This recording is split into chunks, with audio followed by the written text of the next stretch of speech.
तो नमस्कार प्यारे साथियों, कैसे हैं आप सब। आई होप कि सब बढ़िया होंगे और बेहतरीन तरीके से अपनी तैयारी कर रहे होंगे। तो चलिए भाई, एक प्यारी सी क्लास में मैं आप सभी का स्वागत करता हूँ। और इस क्लास के अंदर हम लोग सीजीएल मेंस 2024 के लिए क्लास नंबर 2 करने वाले हैं, जिसके अंदर हम लोग एक बेहतरीन सा प्रीवियस ईयर सेट देखेंगे और इसके अंदर मैं आप लोगों को सीजीएल मेंस 2022 का एक पेपर कराने वाला हूँ। इसकी मदद से आपको आइडिया लगेगा कि कैसा तरीके से पेपर पूछा जाता है, किस तरीके के क्वेश्चन आपको देखने को मिलते हैं। हालांकि पिछली क्लास में भी आपको आइडिया लगा था। आप ये मान के चलिए, ये 5 दिन 5 मॉक टेस्ट या जो पीवाईक्यू सेट मैं आपको करा रहा हूँ, इनकी मदद से आप लोगों को बहुत अच्छा आइडिया लग जाएगा कि पेपर में क्वेश्चन किस टाइप के पूछे जाते हैं। तो चलिए बिना टाइम वेस्ट किए हम शुरू करते हैं।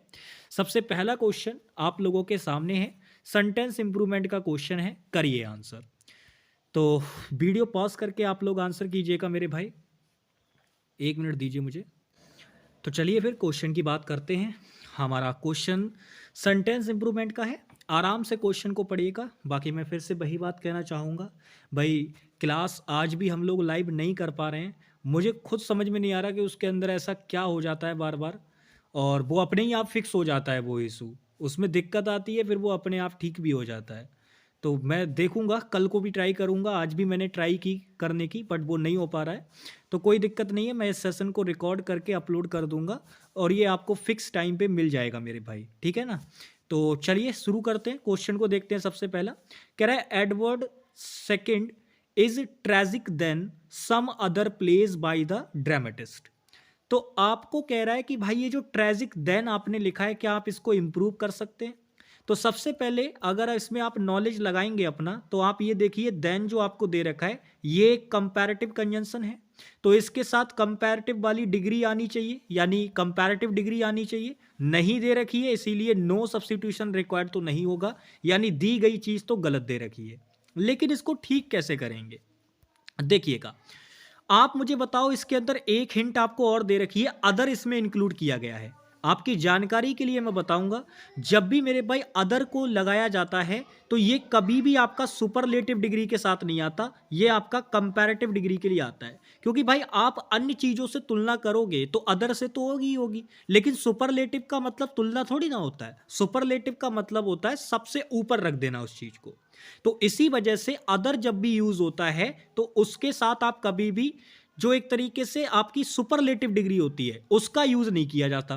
तो आप देखो, यहां एज डॉट डॉट एज वाले पेयर में पॉजिटिव डिग्री आती है, बट लीस्ट अपने आप पे सुपरलेटिव डिग्री को दिखा रहा है, तो इस वजह से ये वाला पेयर गलत हो गया।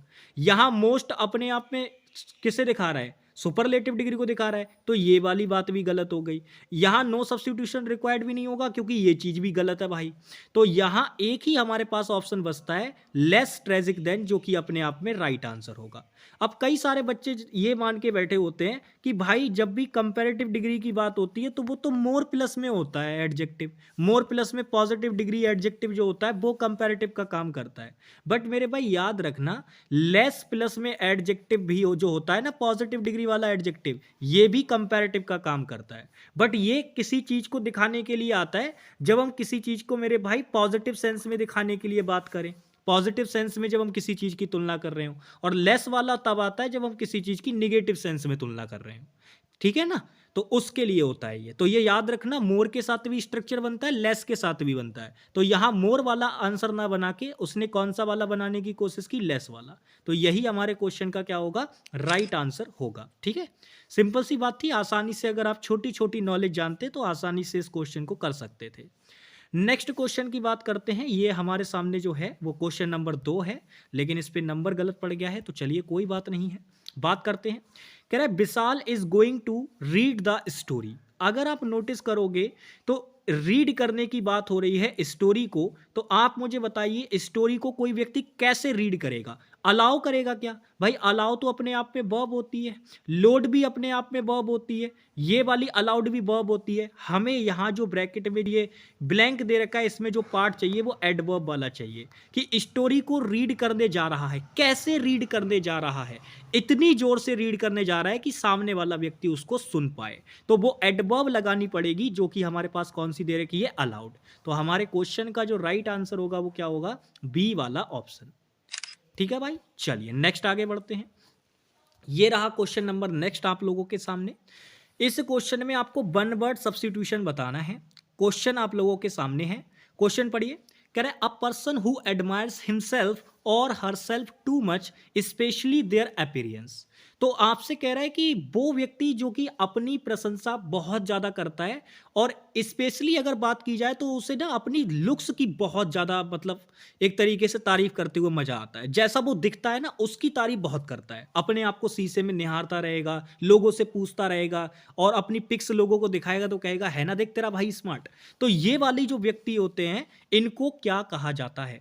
तो इनको असल में कहा जाता है वो व्यक्ति जो अपने आप की ही बहुत ज्यादा प्रशंसा करें, तो वो कहलाते हैं नार्सिसिस्ट। क्या कहलाते हैं मेरे भाई? नार्सिसिस्ट कहलाते हैं। यानी सेकंड ऑप्शन हमारे क्वेश्चन का क्या होगा? राइट आंसर होगा। बाकी देखो डिक्टेटर का मतलब होता है वो व्यक्ति जो ऑटोक्रेट होता है। ये ऑटोक्रेट इसी का सिनोनियम है डिक्टेटर का, क्योंकि ये व्यक्ति वो होता है जो अपने आप में ही बस अपनी चलाएगा, उसे कोई फर्क नहीं है कि क्या मतलब है, वो अपने आप को ही राजा मान के चलेगा, जो उसकी मर्जी होगी वो करेगा, किसी का कोई ऑर्डर वगैरह नहीं, उसको सारा कुछ अपने आप, तानाशाह जिसे आप बोलते हो। और सेल्फिश का मतलब होता है वो व्यक्ति जो अल्टीरियर मोटिव रखे, उसको बोलते हैं सेल्फिश। और ईगोइस्ट का मतलब होता है वो व्यक्ति जो थोड़ा सा ना वो होता है बिल्कुल घमंडी टाइप का, तो वो व्यक्ति जो केवल अपने बारे में सोचे सिर्फ, और अपने बारे में सोचे क्या, अपने ही बारे में बात करता है, ऐसे टाइप का व्यक्ति ईगोटिस्ट होता है। और वो व्यक्ति जो केवल अपने ही बारे में सोचता है एक तरीके से, उसे कोई फर्क नहीं है दुनियादारी से, वो व्यक्ति कहलाता है घमंडी, उसको हम बोलते हैं ईगोइस्ट, जिसके अंदर बहुत ईगो होती है। चलिए नेक्स्ट हम बात करते हैं। ये नेक्स्ट क्वेश्चन है, आपको स्टर्न वर्ड का एंटोनियम बताना है। देखो स्टर्न का मतलब होता है वो व्यक्ति जो थोड़ा सा रिजिड टाइप का होता है, उसको हम क्या कहते हैं? उसको हम स्टर्न कहते हैं। यानी अपने आप में वो व्यक्ति जो थोड़ा सा दृढ़ निश्चय टाइप का होता है, डेटरमिन टाइप का जो व्यक्ति होता है ना, उसको कहा जाता है। तो अगर हम बात करें इसका एंटोनियम अगर देखा जाए तो नॉक्सियस वर्ड अपने आप में हानिकारक के सेंस में आता है, तो ये तो निगेटिव किस्म का वर्ड है, आंसर नहीं बनेगा। स्टर्न वर्ड आपका क्या है? स्टर्न वर्ड का मतलब होता है कठोर, तो ये तो आंसर नहीं बनेगा इसका भाई। फ्लिपेंट का मतलब होता है लचीले टाइप में हो जाता है ये आपका, फिलहाल ये भी आंसर नहीं बनेगा। डिसोलेट का मतलब होता है अकेलेपन से रिलेटेड, यानी ये एकांकी के सेंस में आता है। और अगर इसका मैं एक मीनिंग और बताऊं, हाँ एकांकी के सेंस में आता है डिसोलेट आपका, तो इसके सेंस में आप इसको याद रखिएगा, यानी अकेले के सेंस में आता है, बस आप इतना मान के चलिए इसको। और बाकी लीनियंट का मतलब होता है कोमल या फिर मुलायम। तो आप एक बात बताओ, एक तरफ कोई व्यक्ति बहुत ज्यादा दृढ़ है, रिजिड है, और एक तरफ व्यक्ति वोलाटाइल वाली स्थिति में है, यानी लीनियंट टाइप का है। अगर किसी ने कह दिया कि आपको ये इस तरीके से काम को करना है तो वो उसको भी ठीक मान लेगा, कोई व्यक्ति कहेगा इस तरीके से काम को करना है तो वो उसको भी ठीक मान लेगा, मतलब वो दृढ़ नहीं है अपनी बातों पे। तो ऐसे ही व्यक्ति को कहा जाता है लीनियंट। तो इसीलिए हमारे क्वेश्चन का आंसर क्या बनेगा? फर्स्ट वाला ऑप्शन। स्टर्न का एंटोनियम क्या हो जाएगा? लीनियंट। अच्छा, अब ये एक बेहतरीन सा क्वेश्चन हम लोगों के सामने है, आपको इस क्वेश्चन का आंसर करना है। मैं इसको जरा थोड़ा सा जूम कर देता हूं ताकि ये आपको अच्छे से दिखे। तो भाई ये आप लोगों के सामने एक PQRS का क्वेश्चन है। मैं आपको बता दूं PQRS के क्वेश्चन आज की क्लास में अच्छे खासे रखे हुए हैं, लगभग 4-5 क्वेश्चन आपको PQRS के देखने को मिलेंगे और बढ़िया बढ़िया क्वेश्चंस देखने को मिलेंगे। तो आप ये मान के चलिए कि आज की क्लास से ही आपके PQRS की जो चीजें हैं, अगर आप इन चीजों को समझ लेंगे तो आप बहुत आसानी से क्वेश्चंस को करेंगे। सबसे पहली चीज मैं आपको बताना चाह रहा हूं, PQRS को करने के लिए आप डायरेक्ट स्टेटमेंट पे नहीं भागेंगे। ये चीज मैं तब से बताते हुए आ रहा हूं जब से मैंने इंग्लिश पढ़ाना शुरू की है। PQRS के क्वेश्चन को करने के लिए डायरेक्ट स्टेटमेंट पे भागना सबसे बड़ी बेवकूफी होती है, वो आपको नहीं करनी। आप पहले ये देखो कि आपके जो ये ऑप्शंस दे रखे हैं ये क्या कहना चाह रहे हैं, वो चीज आपको देखनी है। तो आप नोटिस करो, आपके ऑप्शन कह रहे हैं कि भाई आंसर डी से शुरू हो सकता है, आंसर डी से शुरू हो सकता है, आंसर डी से शुरू हो सकता है, और एक ऑप्शन कह रहा है कि आंसर ए से शुरू हो सकता है। अब 4 में से 3 ऑप्शन ये कह रहे हैं कि आंसर डी से शुरू होगा, एक ऑप्शन कह रहा है कि आंसर ए से शुरू होगा। तो प्रोबेबिलिटी किसकी ज्यादा है?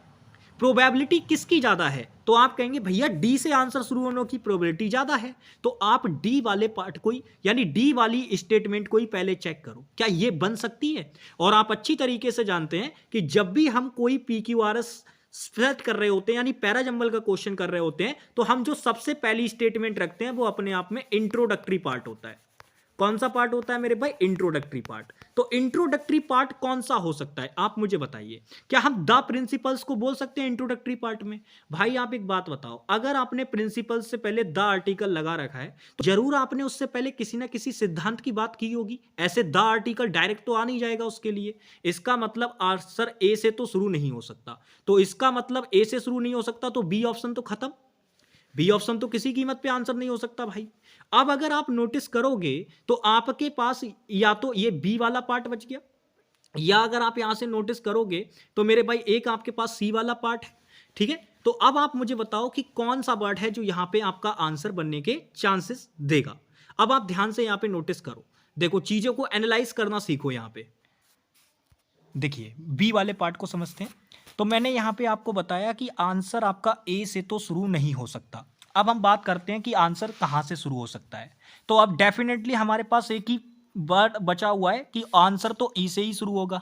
तो आप ये देखो कि इसके अंदर बात हो रही है ethical questions related to health, health care and public health cover topics as diverse as moral issues around reproduction, state obligations in the provision of healthcare services and appropriate measures to control infectious। ठीक है, तो अगर हम बात करें यहां पे हमें अच्छी तरीके से ये बात समझ में आ गई कि हमारा जो आंसर बनने वाला है वो डी से तो बनेगा, लेकिन ये डी जो है वो एक तरीके से किसी चीज को इंट्रोड्यूस कर रहा है। इंट्रोड्यूस कर रहा है तो ये किसको इंट्रोड्यूस कर रहा है? तो अगर आप नोटिस करेंगे ये एथिकल क्वेश्चंस की बात कर रहा है। अगर हम बात करें तो क्या ये प्रिंसिपल बन सकता है? भाई क्वेश्चन है रिलेटेड टू हेल्थ है तो ये अपने आप में एक प्रिंसिपल के रूप में काम कर सकता है। यानी ये बात तय है कि पहली स्टेटमेंट तो डी ही आएगी, लेकिन डी के बाद फिर क्या आएगा? क्या डी के बाद ए आएगा? क्या डी के बाद ए आएगा? या डी के बाद सी आएगा? तो अगर आप नोटिस करेंगे तो मेरे भाई इसके बाद अगर हम बात करें, हम द प्रिंसिपल्स वाली लगा तो देते, लेकिन आप समझो इसके बाद हमें सी वाली स्टेटमेंट को रखना पड़ेगा, क्योंकि पहले आपने ये बात कर दी, फिर आप बता रहे हो recent formal efforts to articulate international standard of ethics applicable to health and health care can be traced to. तो अब अगर बात की जाए तो पहले आपने यहां पे इथिकल क्वेश्चंस की बात की और बताया कि वो कंट्रोल करते हैं इन्फेक्शियस को, और फिर उसके बारे में आपने आगे बताया कि इसके फॉर्मल एफर्ट्स की अगर हम बात करें तो उसके रिलेटेड आपने बात की कि वो एप्लीकेबल हैं हेल्थ एंड हेल्थ केयर को ट्रेस करने के लिए, वो कर सकते हैं ऐसा। तो मेरे भाई अगर आप देखोगे तो दोज ट्रायल्स, तो ट्रायल्स को यहां पे अगर हम बात करें, ये दोज लगा के ये बताया जा रहा है कि हमने इसको डिटरमाइन कर दिया है, यानी निश्चित कर किया है। तो यानी ट्रायल्स पहले भी कोई बात रही होगी ट्रायल से रिलेटेड, ऐसे ए वाली स्टेटमेंट डायरेक्ट तो आएगी नहीं। तो इसीलिए डी के तुरंत बाद ए नहीं आ सकता मेरे भाई, क्योंकि ये दोज ट्रायल्स यहां पे बात गड़बड़ कर रहा है ए वाली स्टेटमेंट के अंदर। और ट्रायल्स क्योंकि एक बार पहले भी वर्ड यूज हुआ है, आप नोटिस करो, देखो यहां पे देखो ये वर्ड यूज हुआ है ट्रायल्स आपका, तो इससे पहले कोई आर्टिकल नहीं है, यानी यहां पर जो ट्रायल्स है वो इसके बाद वाली ही बात होगी। यानी सी के बाद तो ए आ सकता है, लेकिन आप सी से पहले ए नहीं रख सकते। तो सी से पहले यहां पर भी ए है, सी से पहले यहां पर भी ए था, केवल एक ही ऑप्शन आपके पास बच गया ए वाला। ठीक है, कौन सा वाला ऑप्शन बच गया आपके पास? केवल सी वाला ऑप्शन बच गया, जो कि राइट आंसर होगा। तो आपके क्वेश्चन का जो राइट आंसर होगा वो क्या होगा? सी वाला ऑप्शन। ठीक है, सिंपल सी बात है। इन क्वेश्चंस को निकालने के लिए मैं बस एक ही बात कहूंगा भाई, आप ये मान के चलो बड़े बड़े क्वेश्चंस होते हैं, जितना स्मार्ट अप्रोच आपका स्ट्रांग होगा उतना बढ़िया तरीके से, उतना जल्दी से आप आंसर निकाल पाओगे। वही चीजें मैं बार बार कहता हूं, डायरेक्ट स्टेटमेंट पे नहीं भागना है, पहले आपको इनको समझना है कि ये क्या कहना चाह रहे हैं। इनकी मदद से आपको ये पता चल जाएगा कि आपको किस वाली स्टेटमेंट को चेक करना है, और उसी से आपको पता चल जाएगा। बाकी आप जानते हैं ओपनिंग स्टेटमेंट हमेशा इंट्रोडक्टरी पार्ट होता है, तो वही आपको ढूंढना होता है बस। चलिए नेक्स्ट आगे बढ़ते हैं। क्वेश्चन नंबर 7, ये आपका मेरे भाई एक्टिव पैसिव वॉइस का क्वेश्चन है। 4 सेकंड में आंसर कीजिएगा इसका। 5 सेकंड वाला टाइम गया, अब 4 सेकंड में बात करते हैं। देखो क्वेश्चन के अंदर अगर आप नोटिस करोगे तो आपको एक्टिव वॉइस बतानी है, और देखो ये शुड बी कंसीडर्ड, यानी शुड वाले स्ट्रक्चर से इसका पैसिव वॉइस बनाया गया है। सिंपल सी बात है, इंपेरेटिव सेंटेंस है, यानी आंसर वर्ब की फर्स्ट फॉर्म से शुरू होगा। लेकिन अब आप यहाँ पे नोटिस कीजिएगा, यहाँ पे अगर हम देखें तो प्लीज कंसीडर माय रिक्वेस्ट हो सकता है आंसर, प्लीज डू कंसीडर नहीं बोलेंगे, गलत हो जाएगा, कंसीडर माय रिक्वेस्ट ये भी हो सकता है, please have consider my request नहीं होगा। यानी दो ऑप्शन हमारे पास बचे, एक तो आंसर ए और एक आंसर सी। लेकिन अब बच्चा यहां पे कंफ्यूज हो गया और ये मेंस में क्वेश्चन पूछा गया तो थोड़ा जबरदस्त लेवल का है। अब मैं आपको यहां पे बताता हूं कि आंसर कौन सा सही होगा। मेरे भाई आंसर जो सही होगा वो ए वाला सही होगा। रीजन उसका समझो क्यों। रीजन इसका ये है क्योंकि आपका जो रिक्वेस्ट वर्ड होता है इसकी एक खास बात होती है, ये रिक्वेस्ट वर्ड आपका वर्ब की तरह भी काम करता है और ये आपका नाउन की तरह भी काम करता है। अब मेरी बात ध्यान से समझना, जब ये वर्ड आपका वर्ब की तरह काम कर रहा होगा तब आप इसके साथ प्लीज या काइंडली जैसे वर्ड यूज नहीं करेंगे। लेकिन जब ये वर्ड आपका नाउन की तरह यूज होगा तब आप इसके साथ प्लीज और काइंडली वर्ड यूज कर सकते हैं, फिर कोई दिक्कत नहीं होगी। तो मेरे भाई इस केस में यही हुआ है। आप नोटिस करो क्या रिक्वेस्ट वर्ड यहां वर्ब का काम कर रहा है, जो आप प्लीज और काइंडली नहीं लगा सकते इसके साथ। तो आप कहेंगे बिल्कुल भैया जी, यहां पर ये वर्ड वर्ब का काम नहीं कर रहा है, ये नाउन का काम कर रहा है। तो इसी वजह से आप यहां पर अगर बेटर ऑप्शन चुनेंगे तो वो मेरे भाई प्लीज वाला होगा। इसीलिए हम यहां पे आंसर क्या मानेंगे, ए वाला ऑप्शन। बाकी सी वाला ऑप्शन मैं ऐसा नहीं कह रहा हूं कि गलत है, गलत नहीं है पूरी तरीके से, बट लेकिन अगर आप बेस्ट ऑप्शन चुनेंगे इन दोनों ऑप्शन में से, या बेटर अगर बोले, क्योंकि दो में बेस्ट का तो कोई मतलब ही नहीं है, बेटर की बात होती है, तो बेटर ऑप्शन अगर आप दोनों में से चुनेंगे तो वो ए वाला होगा। ठीक है भाई, तो ये लॉजिक आप समझ के चलिएगा। फिलहाल एसएससी ने भी ए वाला ही ऑप्शन माना है। चलिए नेक्स्ट आगे बढ़ते हैं। ठीक है, तो इस तरीके के क्वेश्चन कभी कभी पूछती रहती है, ऐसा नहीं है हमेशा नहीं पूछती ऐसे क्वेश्चन, कभी कभी पूछ लेती है। चलो नेक्स्ट बात करते हैं। क्वेश्चन नंबर 8, इसमें आपको इनकरेक्ट स्पेल्ड बतानी है। तो भाई सिंपल सी बात है, पढ़ने के लिए आप ये जो चीजें दे रखी हैं ये पढ़ सकते हो, लेकिन मैं नहीं कहूंगा, जरूरत नहीं है इनको पढ़ने की। आप केवल स्टेटमेंट पढ़ो। आपसे कह रहा है कि भाई डायरेक्शन पढ़ते ही आपको समझ में आ गया कि आपको गलत स्पेलिंग बतानी है। यानी सिंपल सी बात है, दिए गए 4 ऑप्शन में 3 स्पेलिंग बिल्कुल ठीक दे रखी होंगी, एक गलत दे रखी होगी। तो जो गलत दे रखी होगी वही आपका आंसर है।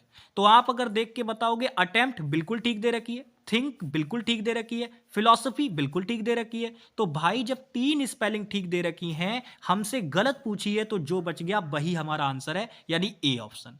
तो हमारे इस क्वेश्चन का राइट आंसर क्या होगा, ए ऑप्शन, क्योंकि गलत स्पेलिंग पूछी है ना हमसे।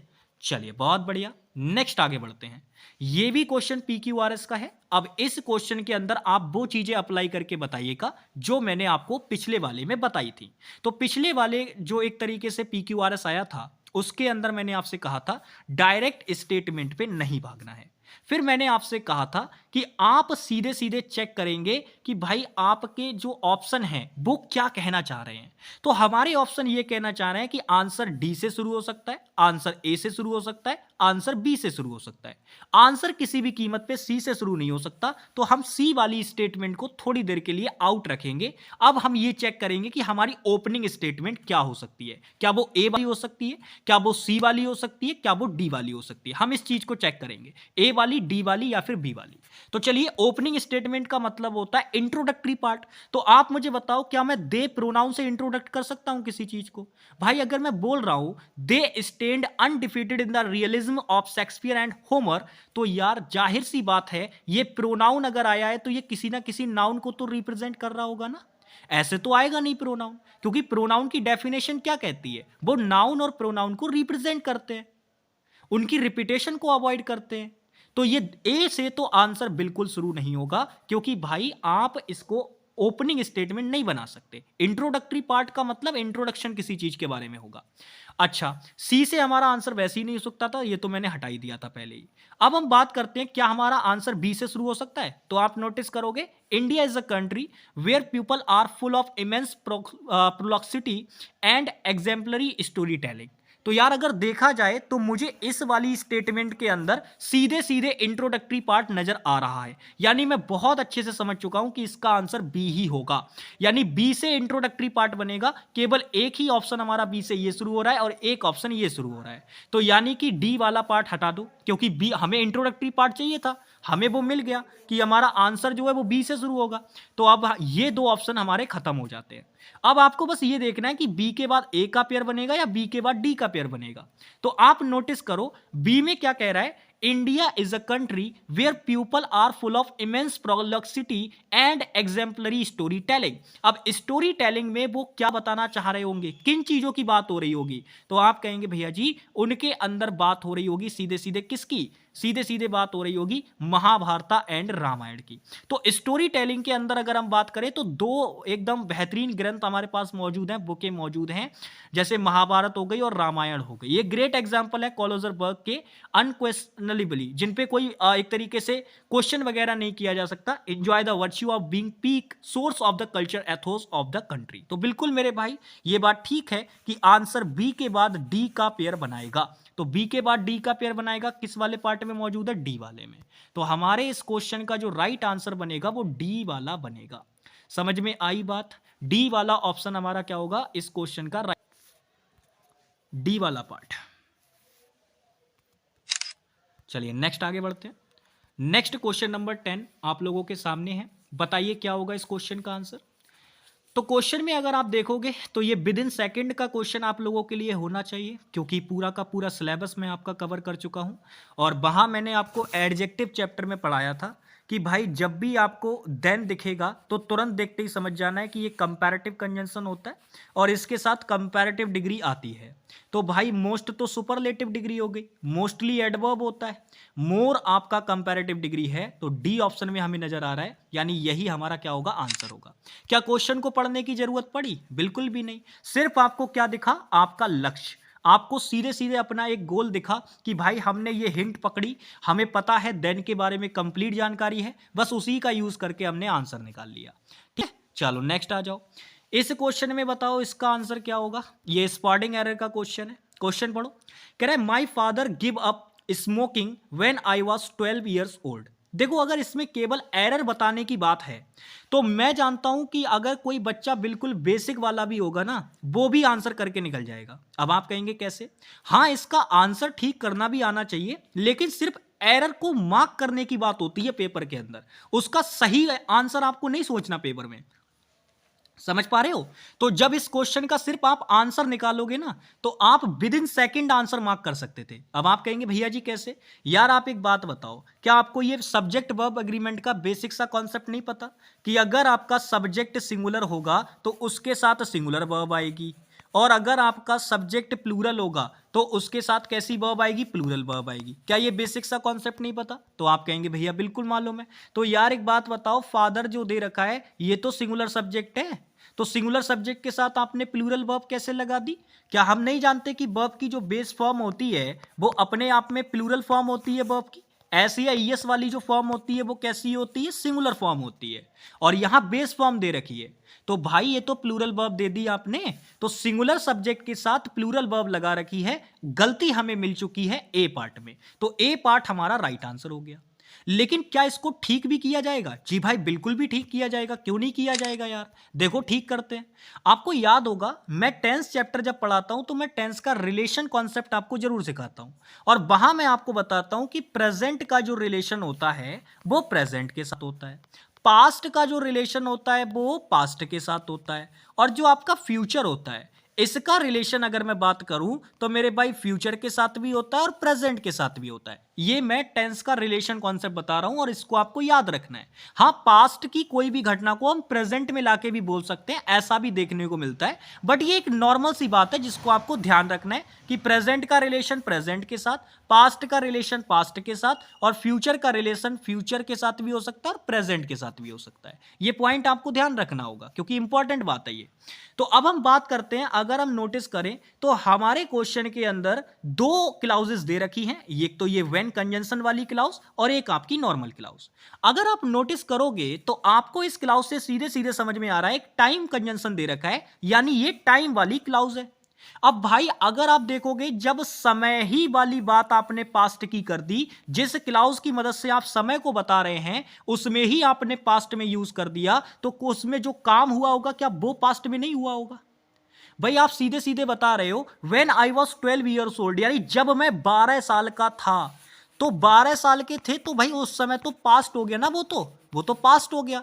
तो जब ये पास्ट हो गया, एक मिनट दीजिए, सॉरी, चलिए भाई, तो आसानी से आप इस क्वेश्चन को समझ गए हैं कि यहाँ पे जब हम इसको ठीक करेंगे तो टेंस का रिलेशन कॉन्सेप्ट जब आप लगाओगे ना तो आपको सीधे सीधे पता चल जाएगा कि भाई इधर वाली क्लाउज में पास्ट दे रखा है, तो जब यहाँ पास्ट दे रखा है तो ये काम भी तो पास्ट का ही हुआ है, तो इसमें भी हमें पास्ट अप्लाई करना पड़ेगा। तो इस गिव को काट के हम क्या कर देंगे, गेव कर देंगे। तो बस इस गिव को काट के इसकी जगह पे क्या कर दो, गेव कर दो, आपका आंसर ठीक हो जाएगा। ठीक है भाई, यानी किस वाले पार्ट में गड़बड़ है, ए वाले पार्ट में। चलिए बहुत बढ़िया, आगे चलते हैं। नेक्स्ट क्वेश्चन आप लोगों के सामने है। आपको इंप्रूव करने के लिए ये वर्ड दे रखा है और इसका सिनोनियम आपसे पूछा है। देखो, क्वेश्चन करते समय ना आपकी एकदम जो नजरें हैं वो बहुत तेज होनी चाहिए। आप चाहें तो ये पूरी स्टेटमेंट भी पढ़ सकते हैं जो आपको दे रखी है, या आप सीधा अपने टारगेट को पकड़ें कि भाई सिनोनियम पूछा है हमसे अंडरलाइन वर्ड का, तो हम सीधे वर्ड को पकड़ेंगे और ये देखेंगे सिनोनियम पूछ रहा है, बस सीधा फिर ऑप्शन पे भागेंगे। ये काम आपको करना आना चाहिए। अब आप एक बात बताओ, क्या आपको ये स्टेटमेंट पढ़ने की जरूरत पड़ेगी अगर आपको सीधे सीधे इस वर्ड के बारे में जानकारी है? तो आप मुझे बताओ, बोग वर्ड का मतलब क्या होता है? देखो, बोग वर्ड का मतलब होता है समथिंग इन ट्रेंड। अगर कोई चीज ट्रेंड कर रही है, बहुत ज्यादा एकदम प्रचलन में है, तो उसको कहा जाता है मेरे भाई क्या, समथिंग इन ट्रेंड। ठीक है, अगर कोई चीज ट्रेंड कर रही है तो उसको हम बोलते हैं बोग। और वेग जो होता है, ये दोनों वर्ड में डिफरेंस होता है। वेग वर्ड अलग होता है, बोग वर्ड अलग होता है। वेग का मतलब होता है अस्पष्ट, यानी अनक्लियर। क्या मतलब होता है, अनक्लियर। तो याद रखना, बोग का मतलब होता है कोई चीज ट्रेंड कर रही है, फैशन में है वो अभी, तो उसका सिनोनियम हमसे पूछा है, तो केवल एक ही वर्ड हमें नजर आ रहा है, ए वाला ऑप्शन, जो कि हमारा राइट आंसर हो जाएगा। बाकी अगर हम बात करें, ऑब्सक्योरिटी जो होता है ये आपका अस्पष्टता के सेंस में आता है, यानी अगर कोई चीज अनक्लियर है। स्टैंडर्ड का मतलब होता है शानदार होना, और डिमांड का मतलब होता है किसी चीज की मांग, रिक्वायरमेंट जो होती है उसको बोलते हैं। चलिए नेक्स्ट क्वेश्चन की बात करते हैं। ये भी पैरा जंबल का क्वेश्चन है, बढ़िया क्वेश्चन है, करेंगे आंसर। देखो, इस क्वेश्चन के अंदर भी अगर आप नोटिस करोगे तो फिर से वही चीज है, एक पैरा जंबल का क्वेश्चन आपको दे रखा है, और मैं फिर से वही चीज कहूंगा कि भाई डायरेक्ट स्टेटमेंट पे मत भागना। पहले आप ऑप्शंस देखो, आपके ऑप्शन क्या कहना चाह रहे हैं। तो अगर आप नोटिस करोगे, आपके ऑप्शन कह रहे हैं कि भाई आंसर जो है वो ए से शुरू होने के चांसेस ज्यादा हैं, सी से आंसर शुरू होने के चांसेस भी हैं। यानी आंसर ना तो डी से शुरू हो सकता है, ना ही बी से शुरू हो सकता है। तो इन दोनों स्टेटमेंट को तोड़ा दो थोड़ी देर के लिए, आपका आंसर मोस्ट प्रोबेबिलिटी ये है कि तीन बात ये कह रही है कि आंसर ए से शुरू होगा, एक ऑप्शन ये कह रहा है कि आंसर सी से शुरू होगा। तो हम ए वाली जो एक तरीके से, ये वाली जो एक तरीके से पॉसिबिलिटी है, इसको लेके चलते हैं। तो वही बात, जब भी आप अपना पैराजंबल शुरू करते हैं तो हमारा जो ओपनिंग स्टेटमेंट होना चाहिए वो इंट्रोडक्टरी पार्ट बनना चाहिए, यानी उसके अंदर किसी ना किसी चीज के इंट्रोडक्शन की बात हो रही होगी। तो आप इसको पढ़िए, कह रहे tigers are the largest member of the cat family, they are found in many parts of Asia. यार बिल्कुल ठीक बात है, ये तो इंट्रोडक्टरी पार्ट बना रहा है, इसका मतलब ये बात तो तय है कि आंसर ए से ही शुरू होगा। तो डी वाला ऑप्शन खत्म, आंसर हमारा ए से ही शुरू होगा। अब इसके बाद आप मुझे बताइए क्या बोलना चाहेंगे आप। तो अगर आप नोटिस करोगे तो यहां पर यह बात तय है कि टाइगर्स के बारे में बात की गई। अब अगर मैं आगे इनके बारे में कुछ भी बोलना चाहूंगा तो मुझे सीधे सीधे पता है कि मैं इनके लिए प्रोनाउन यूज करूंगा, और वो प्रोनाउन जब मैं यूज करूंगा तो मुझे इतना अच्छे से पता है कि इनके लिए वो दे प्रोनाउन आएगा, क्योंकि ये प्लूरल है भाई। तो इतना तो मुझे समझ में आ गया कि ए के बाद ही बी वाली बात आएगी। लेकिन आप नोटिस करो, क्या ए के तुरंत बाद यहां बी वाली बात है? क्या यहां पे है? तुरंत बाद होनी चाहिए मेरे भाई, तुरंत बाद होनी चाहिए, आपको ये चीज नोटिस करनी है। ठीक है, तुरंत बाद।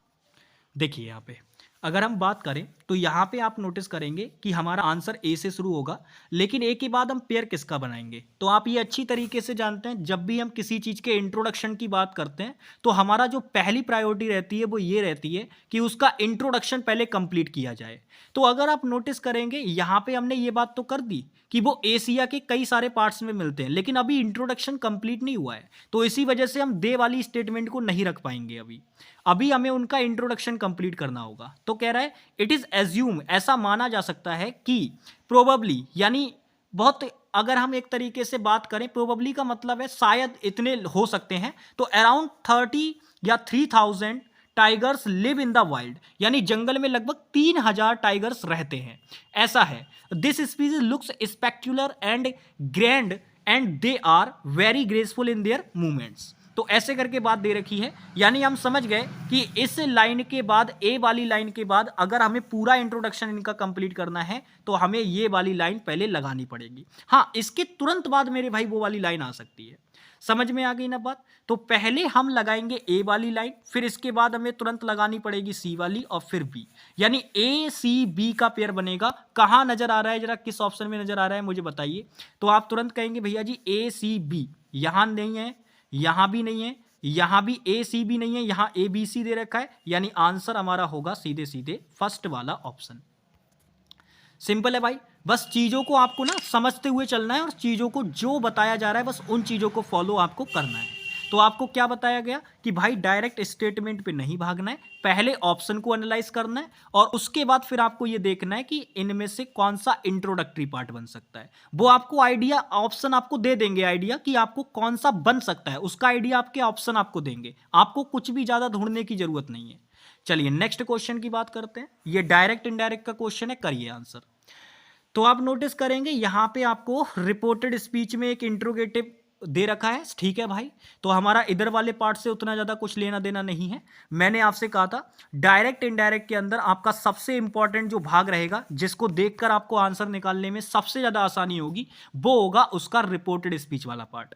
आप उसी को देख के आंसर निकालेंगे ज्यादातर। तो आप नोटिस कीजिए यहां पे अगर आप वर्ब वाले पार्ट को देखोगे तो ये सिंपल प्रेजेंट आपको दे रखा है। तो मैंने आपको क्या बताया था, जब भी आप रिपोर्टेड स्पीच का टेंस बदलेंगे तो आप ये देखना, अगर प्रेजेंट का कोई भी टेंस दे रखा होगा तो आप उसको जब डायरेक्ट से इनडायरेक्ट में बदलोगे तो वो पास्ट में चला जाएगा। तो अगर ये सिंपल प्रेजेंट दे रखा है तो बस कुछ नहीं होगा, सिंपल पास्ट हो जाएगा।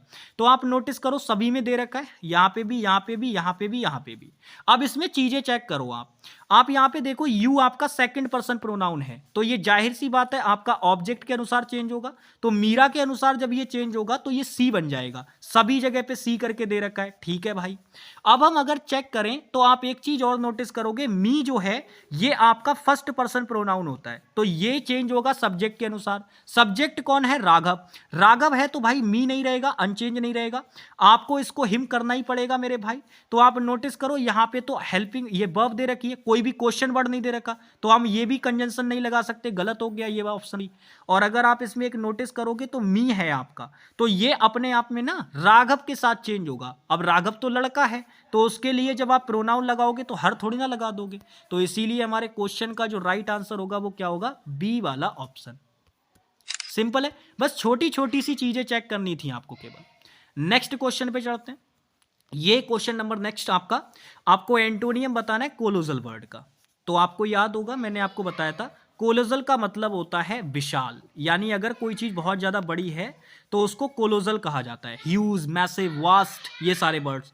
अब उसका एंटोनियम आपसे पूछा है, तो भाई इनॉर्मस, क्वेंट, एक्स्ट्रा ऑर्डिनरी, ये सब बड़े के सेंस में भी आते हैं। हालांकि इनॉर्मस वर्ड तो सीधे सीधे बड़े का सेंस देता है, एक्स्ट्रा ऑर्डिनरी असामान्य के सेंस में भी होता है और क्वेंट भी इसी सेंस में है। बट लेकिन हमसे इसका एंटोनियम पूछा है, तो आप इसमें नोटिस करोगे तो आपको एक वर्ड दे रखा है टिनी। टिनी का मतलब होता है स्मॉल, यानी छोटा। तो यही हमारा क्या होगा, राइट आंसर होगा, ठीक है। टिनी हमारे क्वेश्चन का क्या होगा, राइट आंसर होगा। चलिए नेक्स्ट बात करते हैं। ये क्वेश्चन नंबर 16 है। इसमें आपको क्या करना है, ये फिलर का क्वेश्चन है और ये 4 ऑप्शन में से कोई एक ऑप्शन यहां पे आएगा। तो बताइए कौन सा ऑप्शन हम यहां पे रख सकते हैं। अगर आप देखोगे तो ये थोड़ा सा ना कोलोकेशन का भी क्वेश्चन है, कैसे कोलोकेशन अप्लाई होगी उसकी बात करते हैं। देखो ये बात तो सही है कि ये टू इन्फिनेटिव बनाएगा तो इसके बाद वर्ब की फर्स्ट फॉर्म ही आनी है। आप नोटिस करो ये सारी की सारी वर्ब आपको दे रखी है, लेकिन इनमें से कौन सी आएगी। तो आप देखो क्रिटिसिज्म वर्ड दे रखा है। क्रिटिसिज्म का मतलब होता है जब आपकी बेइज्जती वगैरह कहीं पे हो रही होती है, लाइक इंसल्ट वगैरह जब कहीं पे हो रही होती है तो उसके लिए। तो कह रहा है a good leader should be ready to face criticism. तो आंसर मेरे मुंह से खुद ही निकल गया, भाई क्रिटिसिज्म को हमेशा फेस किया जाता है। याद रखना, कोई कॉन्सिक्वेंसेस हो गए या क्रिटिसिज्म हो गए या कोई प्रॉब्लम हो गई, उसको हमेशा फेस किया जाता है। सिचुएशन को भी फेस किया जाता है। बहुत सारे वर्ड्स होते हैं, इनको ध्यान रखना, ये सब कोलोकेशन में आपको पढ़ाया जाता है, कोलोकेशन के अंदर आती है ये सारी चीजें। तो हमारे क्वेश्चन का राइट आंसर क्या होगा, सी वाला ऑप्शन। बाकी मीट मिलना होता है तो क्रिटिसिज्म के साथ मिलोगे थोड़ी ना यार। कैरी मतलब ले जाना होता है तो ये भी नहीं होगा। सेटल का मतलब होता है सुलझाना, तो ये भी नहीं होगा। चलिए नेक्स्ट बात करते हैं। ये क्वेश्चन डायरेक्ट इनडायरेक्ट का है, आंसर कीजिए। तो फिर से मैं वही चीज कहूंगा, आप बस इतना देखो कि आपका वर्ब वाला पार्ट क्या कह रहा है। तो यहां सैड रिपोर्टिंग वर्ब है, इसका मतलब रिपोर्टेड स्पीच का टेंस बदलेगा क्योंकि पास्ट में है। ठीक है, तो जब बदलेगा तो आप ये देखो यहां पे हैज प्लस थर्ड फॉर्म दे रखा है, यानी प्रेजेंट का परफेक्ट टेंस। तो ये मैंने क्या कहा था, प्रेजेंट का कोई भी टेंस दे रखा हो, जब आप उसको डायरेक्ट से इनडायरेक्ट में लेके जाओगे तो वो पास्ट का हो जाएगा। अब ये प्रेजेंट का परफेक्ट दे रखा है तो भाई पास्ट का परफेक्ट हो जाएगा। अब आप नोटिस करो, यहां दे रखा है, यहां दे रखा है, यहां दे रखा है, बट यहां नहीं दे रखा, तो इसको हटा दो। ऐसे ही अगर आप नोटिस करोगे तो इस वाले में एक चीज गड़बड़ ये कर दी भाई, जब मैंने यहां पे कोई ऑब्जेक्ट इंक्लूड किया ही नहीं है तो आपने यहां एक्स्ट्रा चीज कैसे इंक्लूड कर दी, तो इसका मतलब आंसर डी भी खत्म हो गया। अब आपके पास दो ऑप्शन बचे, एक तो सी वाला और एक मेरे भाई ए वाला। अब आप अगर इसमें नोटिस करोगे तो आप देखो यहां पे दिस वीक दे रखा है। भाई आप एक बात बताओ, आपको सिखाया जाता है जब आप डायरेक्ट से इनडायरेक्ट में जाते हैं तो दिस का चेंज होके क्या बन जाता है, दैट बन जाता है। ऐसे ही दीज का चेंज होके क्या हो जाता है, दोज हो जाता है। तो ये दिस चेंज होके दैट बन जाएगा, बट यहां इसको चेंज नहीं किया गया, इसीलिए ए ऑप्शन भी खत्म हो जाएगा। आंसर आपका जो बनेगा वो क्या बनेगा, थर्ड वाला ऑप्शन। ठीक है भाई, थर्ड वाला ऑप्शन आपका आंसर बनेगा, क्योंकि सिंपल सी बात है भाई, हम यहाँ पे सीधे सीधे देख पा रहे हैं दिस वीक दे रखा है तो इसको दैट वीक करना पड़ेगा ना सीधे सीधे। चलिए नेक्स्ट आंसर पे चलते हैं। यहां पे अगर आप नोटिस करोगे तो आपको पैसिव वॉइस बतानी है और बहुत आसानी से आप इस क्वेश्चन को कर पाएंगे। आपको याद होगा मैं हमेशा बताता हूं, जब भी मॉडल वर्ब का पैसिव आपको बनाना होता है तो आपको यह बात सबसे ज्यादा नोटिस करनी होती है कि जो मॉडल वर्ब आपको दे रखी होगी वही मॉडल वर्ब आपकी पैसिव में भी होनी चाहिए। यानी जो एक्टिव में मॉडल वर्ब होगी वही मॉडल वर्ब पैसिव में होनी चाहिए, एक्सेप्ट दो मॉडल वर्ब के। वो कौन कौन सी है, बिल और सेल, क्योंकि ये फ्यूचर टेंस को दिखाती हैं। तो इनके कुछ कुछ केस होते हैं, जैसे अगर हम बात करें आई और बी के साथ सेल आता है, बाकी सबके साथ बिल आता है। तो इनको छोड़ के बाकी जितनी भी मॉडल वर्ब हैं, जब भी आप एक्टिव से पैसिव बना रहे होंगे तो उनमें कोई बदलाव नहीं करेंगे, वही मॉडल वर्ब आनी चाहिए। अब आप नोटिस करो, कह रहा है we can buy books online from Amazon. तो भाई अगर मैं नोटिस करूं मेरा वर्ब वाला पार्ट बस इतना सा है, मैं नोटिस कर पा रहा हूं कि यहां कैन मॉडल वर्ब दे रखी है, तो मेरे आंसर के अंदर भी कैन मॉडल वर्ब होनी चाहिए, मुझे और किसी चीज से कोई मतलब नहीं है। क्या यहां दे रखी है, बिल्कुल भी नहीं। क्या यहां दे रखी है, बिल्कुल भी नहीं। क्या यहां दे रखी है, नहीं दे रखी। केवल एक ही ऑप्शन में दे रखी है, डी वाले में। तो यही हमारा क्या होगा, राइट आंसर। खत्म, बस ऐसे करना है आपको। अब इनमें कोई समय थोड़ी ना लगेगा, हमें बताने में समय लग रहा है, आपको करने में समय बिल्कुल भी नहीं लगेगा जब आपको ये चीजें आने लग जाएंगी। चलिए नेक्स्ट बात करते हैं। यहां पे आपको बताना है ये एट अ क्लोज डिस्टेंस जो है इसको आप कैसे इंप्रूव करेंगे। आपको नीचे 4 ईडियम दी गई हैं, बताइए कौन सी आएगी। तो देखो एट अ क्लोज डिस्टेंस का मतलब होता है कोई चीज बहुत आपके नजदीक है, यानी अगर कोई चीज बहुत ज्यादा पास में है तो उसी को कहा जाता है एट अ क्लोज डिस्टेंस। अब इसके लिए क्या कोई और ईडियम भी आती है, जी बिल्कुल आती है। अब हमें 4 ऑप्शन दे रखे, वैसे ये भी एक ईडियम ही है जो कि बहुत ज्यादा क्लोज चीज को दिखाती है, जो बहुत पास होती है। लेकिन इसी को दिखाने के लिए हम लोग एक ईडियम को और यूज कर सकते हैं, वो है एट अ स्टोन्स थ्रो। इसका मतलब भी होता है कोई चीज बहुत ज्यादा पास होना। ठीक है, तो हमारा राइट आंसर क्या होगा, सेकंड वाला ऑप्शन। बाकी अगर हम और ईडियम्स की बात करें जो यहां पे दे रखी हैं, 6 एंड 7, ये जबरदस्त ईडियम है। इसका मतलब होता है सारी चीजें अस्त व्यस्त होना, यानी ग्रेट डिसऑर्डर, सारी चीजें अस्त व्यस्त होना। पार्ट एंड पार्शल का मतलब होता है अनसेपरेबल पार्ट ऑफ समथिंग, यानी किसी चीज का वह हिस्सा जो उससे अलग नहीं किया जा सकता, वो बहुत ही महत्वपूर्ण हिस्सा है उस चीज का, तो उसको पार्ट एंड पार्शल कहा जाता है। और फ्रॉम हैंड टू माउथ का मतलब होता है केवल उतना अर्न कर पाना जितना कि आपकी लाइवलीहुड को चला पा रहा है, यानी जो आपकी दिनचर्या है या जितने भी आपके डेली खर्चे हैं, बेसिक नीड्स हैं, केवल उनके लिए ही आप कमा पा रहे हैं, उतना ही अर्न कर पा रहे हैं, तो उसके लिए बोला जाता है फ्रॉम हैंड टू माउथ। चलिए नेक्स्ट आगे चलते हैं। ये आपको बतानी है गलत स्पेलिंग, तो सिंपल सी बात है भाई, गलत स्पेलिंग बतानी है तो हम तुरंत समझ गए कि 3 स्पेलिंग ठीक दे रखी होंगी, एक गलत दे रखी होगी, तो जो गलत दे रखी होगी वही हमारा आंसर होगा। चलिए ढूंढते हैं। देखो यहां पे डिसेंडेंट दे रखा है, बिल्कुल ठीक स्पेलिंग है। डिसीज दे रखा है, बिल्कुल ठीक स्पेलिंग है। डेसिमेट दे रखा है, बिल्कुल ठीक स्पेलिंग है। तो भाई जब 3 स्पेलिंग ठीक हो गई, हमसे गलत पूछी है, तो जो बच गया वही हमारा आंसर होगा, यानी आंसर हमारा क्या होगा, फोर्थ ऑप्शन। अब आप कहेंगे भैया जी इसमें गलती क्या है? भाई गलती बस इसके अंदर इतनी सी है कि इसमें DES नहीं बनता है, DEC बनता है, और इसका मतलब होता है मृतक, यानी मरा हुआ व्यक्ति। समझ में आ गई बात?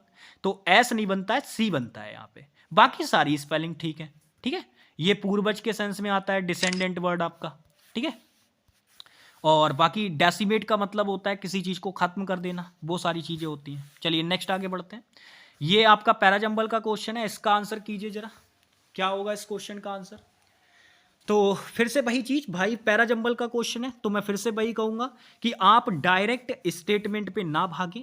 पहले आपकी कोशिश होनी चाहिए कि आप ऑप्शन को एक बार चेक कर लें कि आपका आंसर किन चीजों से शुरू हो सकता है।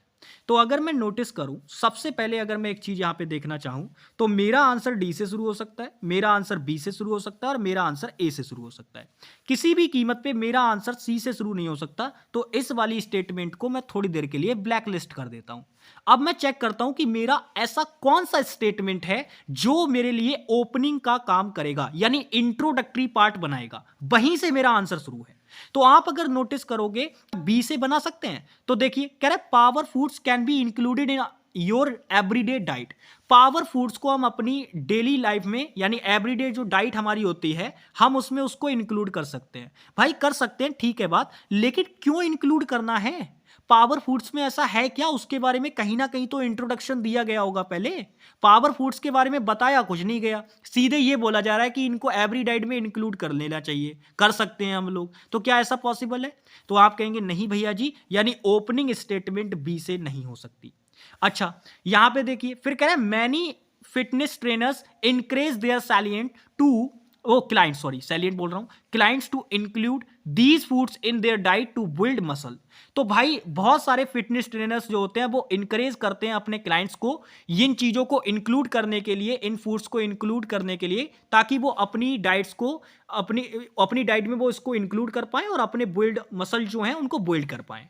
तो आप एक बात बताओ, अगर आप किसी को कुछ करने के लिए इनकरेज कर रहे हो, तो यार जाहिर सी बात है पहले उस फूड के बारे में कोई ना कोई जानकारी तो देनी चाहिए ना। यानी ये बात तो तय है कि दीज फूड से भी बात बन रही है, यानी यहां से भी आंसर आपका ओपनिंग स्टेटमेंट तो नहीं दे रहा, यानी आंसर ए से भी शुरू नहीं होगा। अब इतना तो तय हो गया कि आंसर तो डी से ही शुरू होगा। अब आप देख लो डी के अंदर आपका इंट्रोडक्टरी पार्ट दे रखा है, कह रहा है power foods are high in nutrients such as fibre, potassium and minerals. बिल्कुल ठीक बात है यार। तो पावर फूड्स जो होते हैं वो हाई होते हैं, यानी उनमें बहुत ज्यादा मात्रा में होते हैं न्यूट्रिएंट्स, फाइबर, पोटेशियम और मिनरल्स। तो ये ओपनिंग स्टेटमेंट बनने के लिए बिल्कुल एकदम फिट है, यानी डी से हमारा आंसर शुरू होगा। लेकिन डी के बाद अब हम क्या कहेंगे आगे? डी के बाद आगे हमें क्या कहना चाहिए? तो अगर हम बात करें डी के बारे में, आप अगर देखेंगे तो यहां पे हमें दो ऑप्शन दे रखे हैं। एक तो डी के बाद ए वाली स्टेटमेंट आनी चाहिए, और एक कह रहा है कि डी के बाद बी वाली स्टेटमेंट आनी चाहिए। तो आप बताओ डी के बाद ए का पेयर बनेगा या डी के बाद बी का पेयर बनेगा? तो सबसे पहले मैंने कहा जब हम पावर फूड्स के इंट्रोडक्शन की बात कर रहे हैं तो पहले हमें इनको कंप्लीट करना पड़ेगा। तभी तो भाई इंट्रोडक्शन कंप्लीट करो, तभी तो आगे की चीजों को इंक्लूड करोगे। तो पहले हमें ना इसको इंक्लूड पूरा कंप्लीट करना पड़ेगा। तो हमें इनको इंक्लूड करना पड़ेगा। कैसे इंक्लूड करेंगे चलिए देखते हैं। देखो यहां पे हमने ये वाली बात कही, और जैसे ही हमने ये वाली बात कही तुरंत हम ये वाली बात कह सकते हैं कि भाई ये जो फूड्स हैं इनको ट्रेनर इसीलिए क्या करते हैं, जो फिटनेस ट्रेनर होते हैं वो इनकरेज करते हैं अपने क्लाइंट्स को इनको इंक्लूड करने के लिए अपनी डेली डाइट में, ठीक है, इसीलिए वो उनको क्या करते हैं, इंक्रीज करते हैं। अब होता क्या है आगे इसमें बात ये भी बताई गई है कि पावर फूड्स जो होते हैं ना उनको आप डेली डाइट में खुद में भी इंक्लूड कर सकते हैं इन वैरायटी ऑफ वेज। कई तरीकों से इसको कर सकते हैं आप लोग। किस तरीके से कर सकते हैं वो यहाँ पे आगे बताया गया है। The secret to getting the most out of power foods is of course knowing how to cook them properly, buying seasonal produce and recognising your preferred flavour profile. बिल्कुल ठीक बात है भाई। फिर उसके बारे में आपको बताया गया है कि जो पावर फूड्स होते हैं उनको कैसे यूज करना चाहिए, क्या सारी बातें होती हैं, क्या सारी चीजें। तो यहाँ पे वैरायटी ऑफ वेज की बात की गई, उसके बाद आगे बताया गया कि उनको कैसे करके क्या करना होता है। यानी ये बात तय है कि आंसर जो आपका बनेगा वो डी के साथ में पेयर बनाएगा अपना, किसका, ए का। यानी डी के साथ ए आएगा, फिर बी आएगा, फिर सी आएगा। यानी आंसर हमारा राइट क्या होगा, ए वाला ऑप्शन। सिंपल है।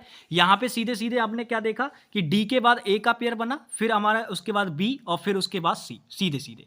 क्योंकि यहां पे सीधे समझ में आ रहा था कि ये ओपनिंग स्टेटमेंट थी, पावर फूड्स की बात हो रही थी, तो इसके लिए अगर हम बात करें तो ये चीज डेफिनेट कर रही थी। यहां पे देखो ये इसको डिटरमाइन करने के लिए आया, क्योंकि इन्हीं फूड की तो बात हो रही है यहाँ पे इंक्लूड करने की, तो यहां से इसको सीधे सीधे लिंक कर देंगे हम लोग। ठीक है भाई, चलिए बहुत बढ़िया। तो आई होप कि आप इसको कर पाए होंगे। बाकी नेक्स्ट हम लोग आगे चलते हैं।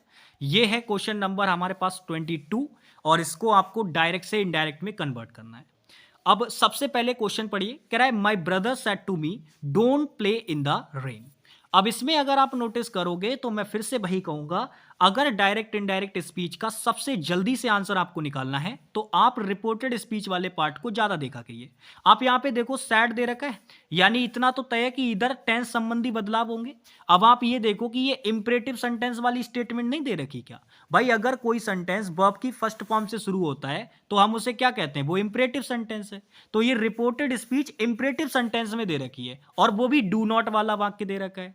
तो जब आप इसको ना बदलेंगे, कॉमा इन्वर्टेड कॉमा हटाएंगे इसका, जब आप इसको इंट्रोगेटिव में जब आप इसको डायरेक्ट से इनडायरेक्ट में लेके जाएंगे तो सबसे पहली बात है हमें ये डू नॉट का ख्याल रखना पड़ेगा, क्योंकि भाई कोई काम करने के लिए मना किया जा रहा है। तो अब ना तो हम सैड टू कह सकते हैं ना हम अश्योर करना कह सकते हैं। भाई अगर आप किसी चीज के लिए अश्योर कर रहे हो तो मना करना कैसा हो गया, गलत नहीं हो जाएगा बात। तो यहां से अकॉर्डिंग टू सेंस एग्जामिनर ने इसको बनाया है। अब देखो फॉरवर्ड करने का मतलब भी मना करना होता है और रिफ्यूज्ड करने का मतलब भी मना करना होता है। लेकिन आप एक पॉइंट को यहां से नोट करके रखना, जब भी डायरेक्ट इनडायरेक्ट के अंदर बात होती है या कभी भी इन्फिनेटिव की बात होगी तो आप ये बात याद रखना, इन्फिनेटिव जो होता है वो टू प्लस वर्ब की फर्स्ट फॉर्म होता है, सभी लोग ये बात जानते हैं। लेकिन आप इसका एक कॉन्सेप्ट याद रखना, लैला मजनू कॉन्सेप्ट, वो ये होता है कि ये टू और वर्ब की फर्स्ट फॉर्म ये लैला और मजनू होते हैं, इनको कभी भी कोई अलग नहीं कर सकता। अगर आपने इनको अलग करा दिया किसी तरीके से तो भाई ये काम ही नहीं करेंगे, यानी इनका स्ट्रक्चर फिर खत्म हो जाएगा पूरी तरीके से। तो कई बार क्या करता है कि एग्जामिनर इनके बीच में नॉट लगा के दे देता है, यानी टू प्लस नॉट और प्लस B1, ये कभी कभी ऐसा करके दे देता है एग्जामिनर। तो भाई याद रखना, अगर ऐसा करके देगा तो ये लैला मजनू एक दूसरे से जुदा हो जाएंगे और कहानी खत्म हो जाएगी वहां पे। तो आपको याद रखना है, कभी भी इन्फिनेटिव के बीच में नॉट या नेवर वगैरह इंक्लूड करके दे दे तो भाई ये चीज गलत होती है। तो यहां पे आप देखो ना, इस वाले स्ट्रक्चर में फॉरवर्ड वाले में तो ठीक है लिखा हुआ, लेकिन रिफ्यूज्ड वाले में देखो यही किया, इन्फिनेटिव को ब्रेक कर दिया, और जबकि इन्फिनेटिव को ब्रेक नहीं किया जा सकता। तो हमारा आंसर ये वाला भी गलत हो गया भाई। तो आंसर हमारा क्या बचेगा, ए वाला ऑप्शन। ए वाला ऑप्शन हमारा क्या होगा, राइट आंसर। बहुत बढ़िया। चलिए बाकी ये जो पॉइंट यहां पे लिखा है इसको ध्यान रखिएगा। नेक्स्ट क्वेश्चन पे चलते हैं। ये क्वेश्चन आपका होमोफोन्स का है, जिसे हम होमोनिम भी कहते हैं। होमोनिम वो वर्ड्स होते हैं जिनका एक तरीके से अगर आप देखोगे तो साउंड थोड़ा थोड़ा सेम होता है, बट उनकी स्पेलिंग में भी डिफरेंस होगा और उनके मीनिंग में भी डिफरेंस होगा। जैसे मैं आपको यहां पे बताऊं, यहां पे रॉट एक वर्ब होती है जिसका मतलब होता है सड़ना, रोइट का मतलब होता है दंगे फसाद, और रूट का मतलब होता है जड़े, और इस वाले रूट का मतलब होता है रास्ता। तो इन सभी वर्ड का मीनिंग डिफरेंट डिफरेंट है अपने आप में, लेकिन प्रोनाउंसिएशन थोड़ा थोड़ा सेम ही है, root route rote wrote right. तो ये थोड़ा प्रोनाउंसिएशन मिलता जुलता है, बट लेकिन स्पेलिंग में भी डिफरेंस है और मीनिंग में भी डिफरेंस है। तो बस आपको ये देखना है कि इनमें कौन सा वर्ड ऐसा है जो यहां आ सकता है। तो आप यहां पे देखिए, कह रहा है विच, और फिर डैश दे रखा है आपको, फिर कह रहा है does the minister take to reach the assembly. अगर मिनिस्टर असेंबली में जा रहे हैं तो वो कौन सा रास्ता लेते हैं भाई, कौन से रास्ते से जाते हैं असेंबली। तो रास्ते के सेंस में हमें बात करनी है, और रास्ते के सेंस में अगर हमें बात करनी होगी तो हमारा जो आंसर बनेगा वो फर्स्ट ऑप्शन बनेगा, जिसे कहते हैं रूट, क्योंकि रास्ते के सेंस में बात करनी है ना। चलिए नेक्स्ट आ जाइए। यहां पे क्वेश्चन नेक्स्ट है हमारे लिए ये, और हमें आपको बताना है कि इस ईडियम का मीनिंग क्या होगा। By the skin of his teeth. तो by the skin of his teeth का मतलब होता है कि उसके दांत की स्किन के बराबर। मतलब यह है कि अगर कोई व्यक्ति बहुत मुश्किल से अपना बचाव कर पाता है किसी चीज से, तो उसी को कहा जाता है bye the skin of his teeth, यानी किसी चीज से बिल्कुल बाल बाल बचना, जरा सा बचना, बिल्कुल इत्तू सा। तो अगर आप देखोगे तो ये कहां पर दे रखा है, बेयरली मैनेज्ड टू एस्केप, यानी थर्ड वाले पार्ट में हमें ये चीज दे रखी है। तो यही हमारा क्या हो जाएगा, राइट आंसर। बाकी डिफिशियंसी ऑफ फंड्स, फंड्स की कमी होना, ऑलवेज टेकिंग कैलकुलेटिव डिसीजन, यानी ऐसे डिसीजंस लेना जो बहुत ज़्यादा कैलकुलेटिव हो, और वेरी एरोगेंट का मतलब होता है बहुत घमंडी होना। तो ये चीज़ें नहीं होंगी। चलिए, वन वर्ड सब्स्टिट्यूशन का क्वेश्चन है नेक्स्ट, आंसर करेंगे वीडियो पॉज करके। यहां पे देखिए, बिलफुल डिस्ट्रक्शन, इसका मतलब क्या होता है? इसका मतलब होता है जब हम किसी चीज को ना अपनी इच्छा से खत्म करें, यानी किसी चीज का डिस्ट्रक्ट करना, किसी चीज को खत्म करना अपनी इच्छा से, स्व इच्छा से अगर आपने किसी चीज को बर्बाद कर दिया, खत्म कर दिया, नेस्तो नाबूद कर दिया, तो उसके लिए कौन सा वर्ड आएगा? सबसे पहले समझो, ये जो कॉम्बस्ट वर्ड होता है, इसका मतलब होता है किसी चीज को आग लगाना, तो ये तो जलाने के सेंस में होता है भाई, आंसर नहीं आएगा। डिजास्टर का मतलब होता है आपदा, और कैलेमिटी का मतलब भी होता है विपदा या आपदा, लेकिन ये दोनों जो चीजें होती हैं ये नेचुरल होती हैं, तो इसका मतलब ये दोनों ही आंसर नहीं हो सकते, क्योंकि ये दोनों नेचुरल चीजें हैं। हमसे पूछा बिलफुल डिस्ट्रक्शन, और बिलफुल का मतलब है कि आप जानबूझकर वो बर्बादी कर रहे हैं, तो उसके लिए कहा जाता है सबोटेज, यानी हमारे क्वेश्चन का जो राइट आंसर होगा वो डी ऑप्शन होगा। सबोटेज का मतलब होता है जब हम किसी चीज को बिलफुली डिस्ट्रक्ट करते हैं। चलिए नेक्स्ट आंसर करते हैं भाई। ये पैराजंबल का क्वेश्चन है, और ये बढ़िया क्वेश्चन है, एकदम बेहतरीन क्वेश्चन है। अगर इसके बारे में मैं आपको सबसे पहले बताना चाहूं, तो आप ये मान के चलिए कि ये पैराजंबल का इतना जबरदस्त क्वेश्चन है ना, जब भी ऐसे टाइप के क्वेश्चन पूछे जाते हैं बच्चा फंसता है इसके अंदर। रीजन, क्योंकि इसमें पता है क्या किया है उसने? इसमें आपसे उसने ये नहीं कहा कि मैंने आपको 4 PQRS करके दे दिया, इनको अरेंज कर दो, नहीं। उसने आपसे इसमें यह कहा है कि आपको पैराजंबल का क्वेश्चन दिया है, और उसने क्या किया है, आपको पहली लाइन दे दी, चौथी दे दी, और आपसे कह रहा है कि भैया दूसरी और तीसरी तुम खुद से लगा के दो। हम बता रहे हैं ये 4 लाइनें हमने दी हैं, इनमें से बताओ कौन सी ऐसी लाइन्स हैं जो दूसरी और तीसरी बन सकती हैं। अब बताओ क्या करोगे भाई? तो सबसे पहले चीज आप ये समझो, ध्यान से आप समझना, आप इसको पढ़ के भी निकाल सकते हो, और आप इसको स्मार्ट अप्रोच से भी निकाल सकते हो। कैसे स्मार्ट अप्रोच से निकालोगे? देखो वो मैं आपको बताता हूं। आप यहां पे एक चीज नोटिस कर पा रहे होगे, आपके जो ऑप्शन दे रखे हैं उसके अंदर 2 ही चीजें दे रखी हैं, या तो S और P आएगा, या P और R आएगा, या R और Q आएगा, या Q और S आएगा। यही चीजें आ सकती हैं, इसके अलावा और कुछ नहीं आ सकता। लेकिन कौन सा आएगा इसमें से वो हमें देखना है, ठीक है? कौन सा आएगा वो हमें देखना है यहाँ पे। तो हम देखते हैं उसको। सबसे पहले देखिए, यहाँ पे जो लाइन 1 दे रखी है वो कह रहा है the man and women took there places after the initial mingling and immediately a surge of conversation filled the room. तो यहाँ पे ये कह रहा है कि जो औरतें और आदमी जो वहाँ पे थे, उन लोगों ने अपनी जगह ली, अपनी शुरुआती में जब वो मिले तो उसके बाद उन्होंने अपनी जगह ली, और वो वहाँ पे बैठ गया, और उसके बाद जो कमरा था वो पूरी तरीके से बातचीत से भर गया, क्योंकि दोनों में आपस में बातचीतें शुरू हो गई होंगी, दोनों गुटों में, महिलाओं में और पुरुषों में बातें शुरू हो गई होंगी। अब उसके बाद अगर आप देखोगे, दूसरी और तीसरी लाइन को एग्जामिनर ने गायब कर दिया है। चौथी लाइन आपको दे रखी है 1 और 2 पीपल, 1 और 2 of the women were actually bouncing up and down on the sofa cushions, यानी कि वो क्या कर रही थी, सोफे पे बाउंसिंग अप एंड डाउन कर रही थी, यानी है ना उछल कूद करना, वो वाले सेंस में। और फिर आपको दे रखा है, तो इसमें आप बताइए सेकंड और थर्ड लाइन कौन सी बन सकती है? तो आपको PQRS करके 4 लाइन दे रखी हैं, उनमें से 2 ही लाइन यूज होंगी, लेकिन कौन सी?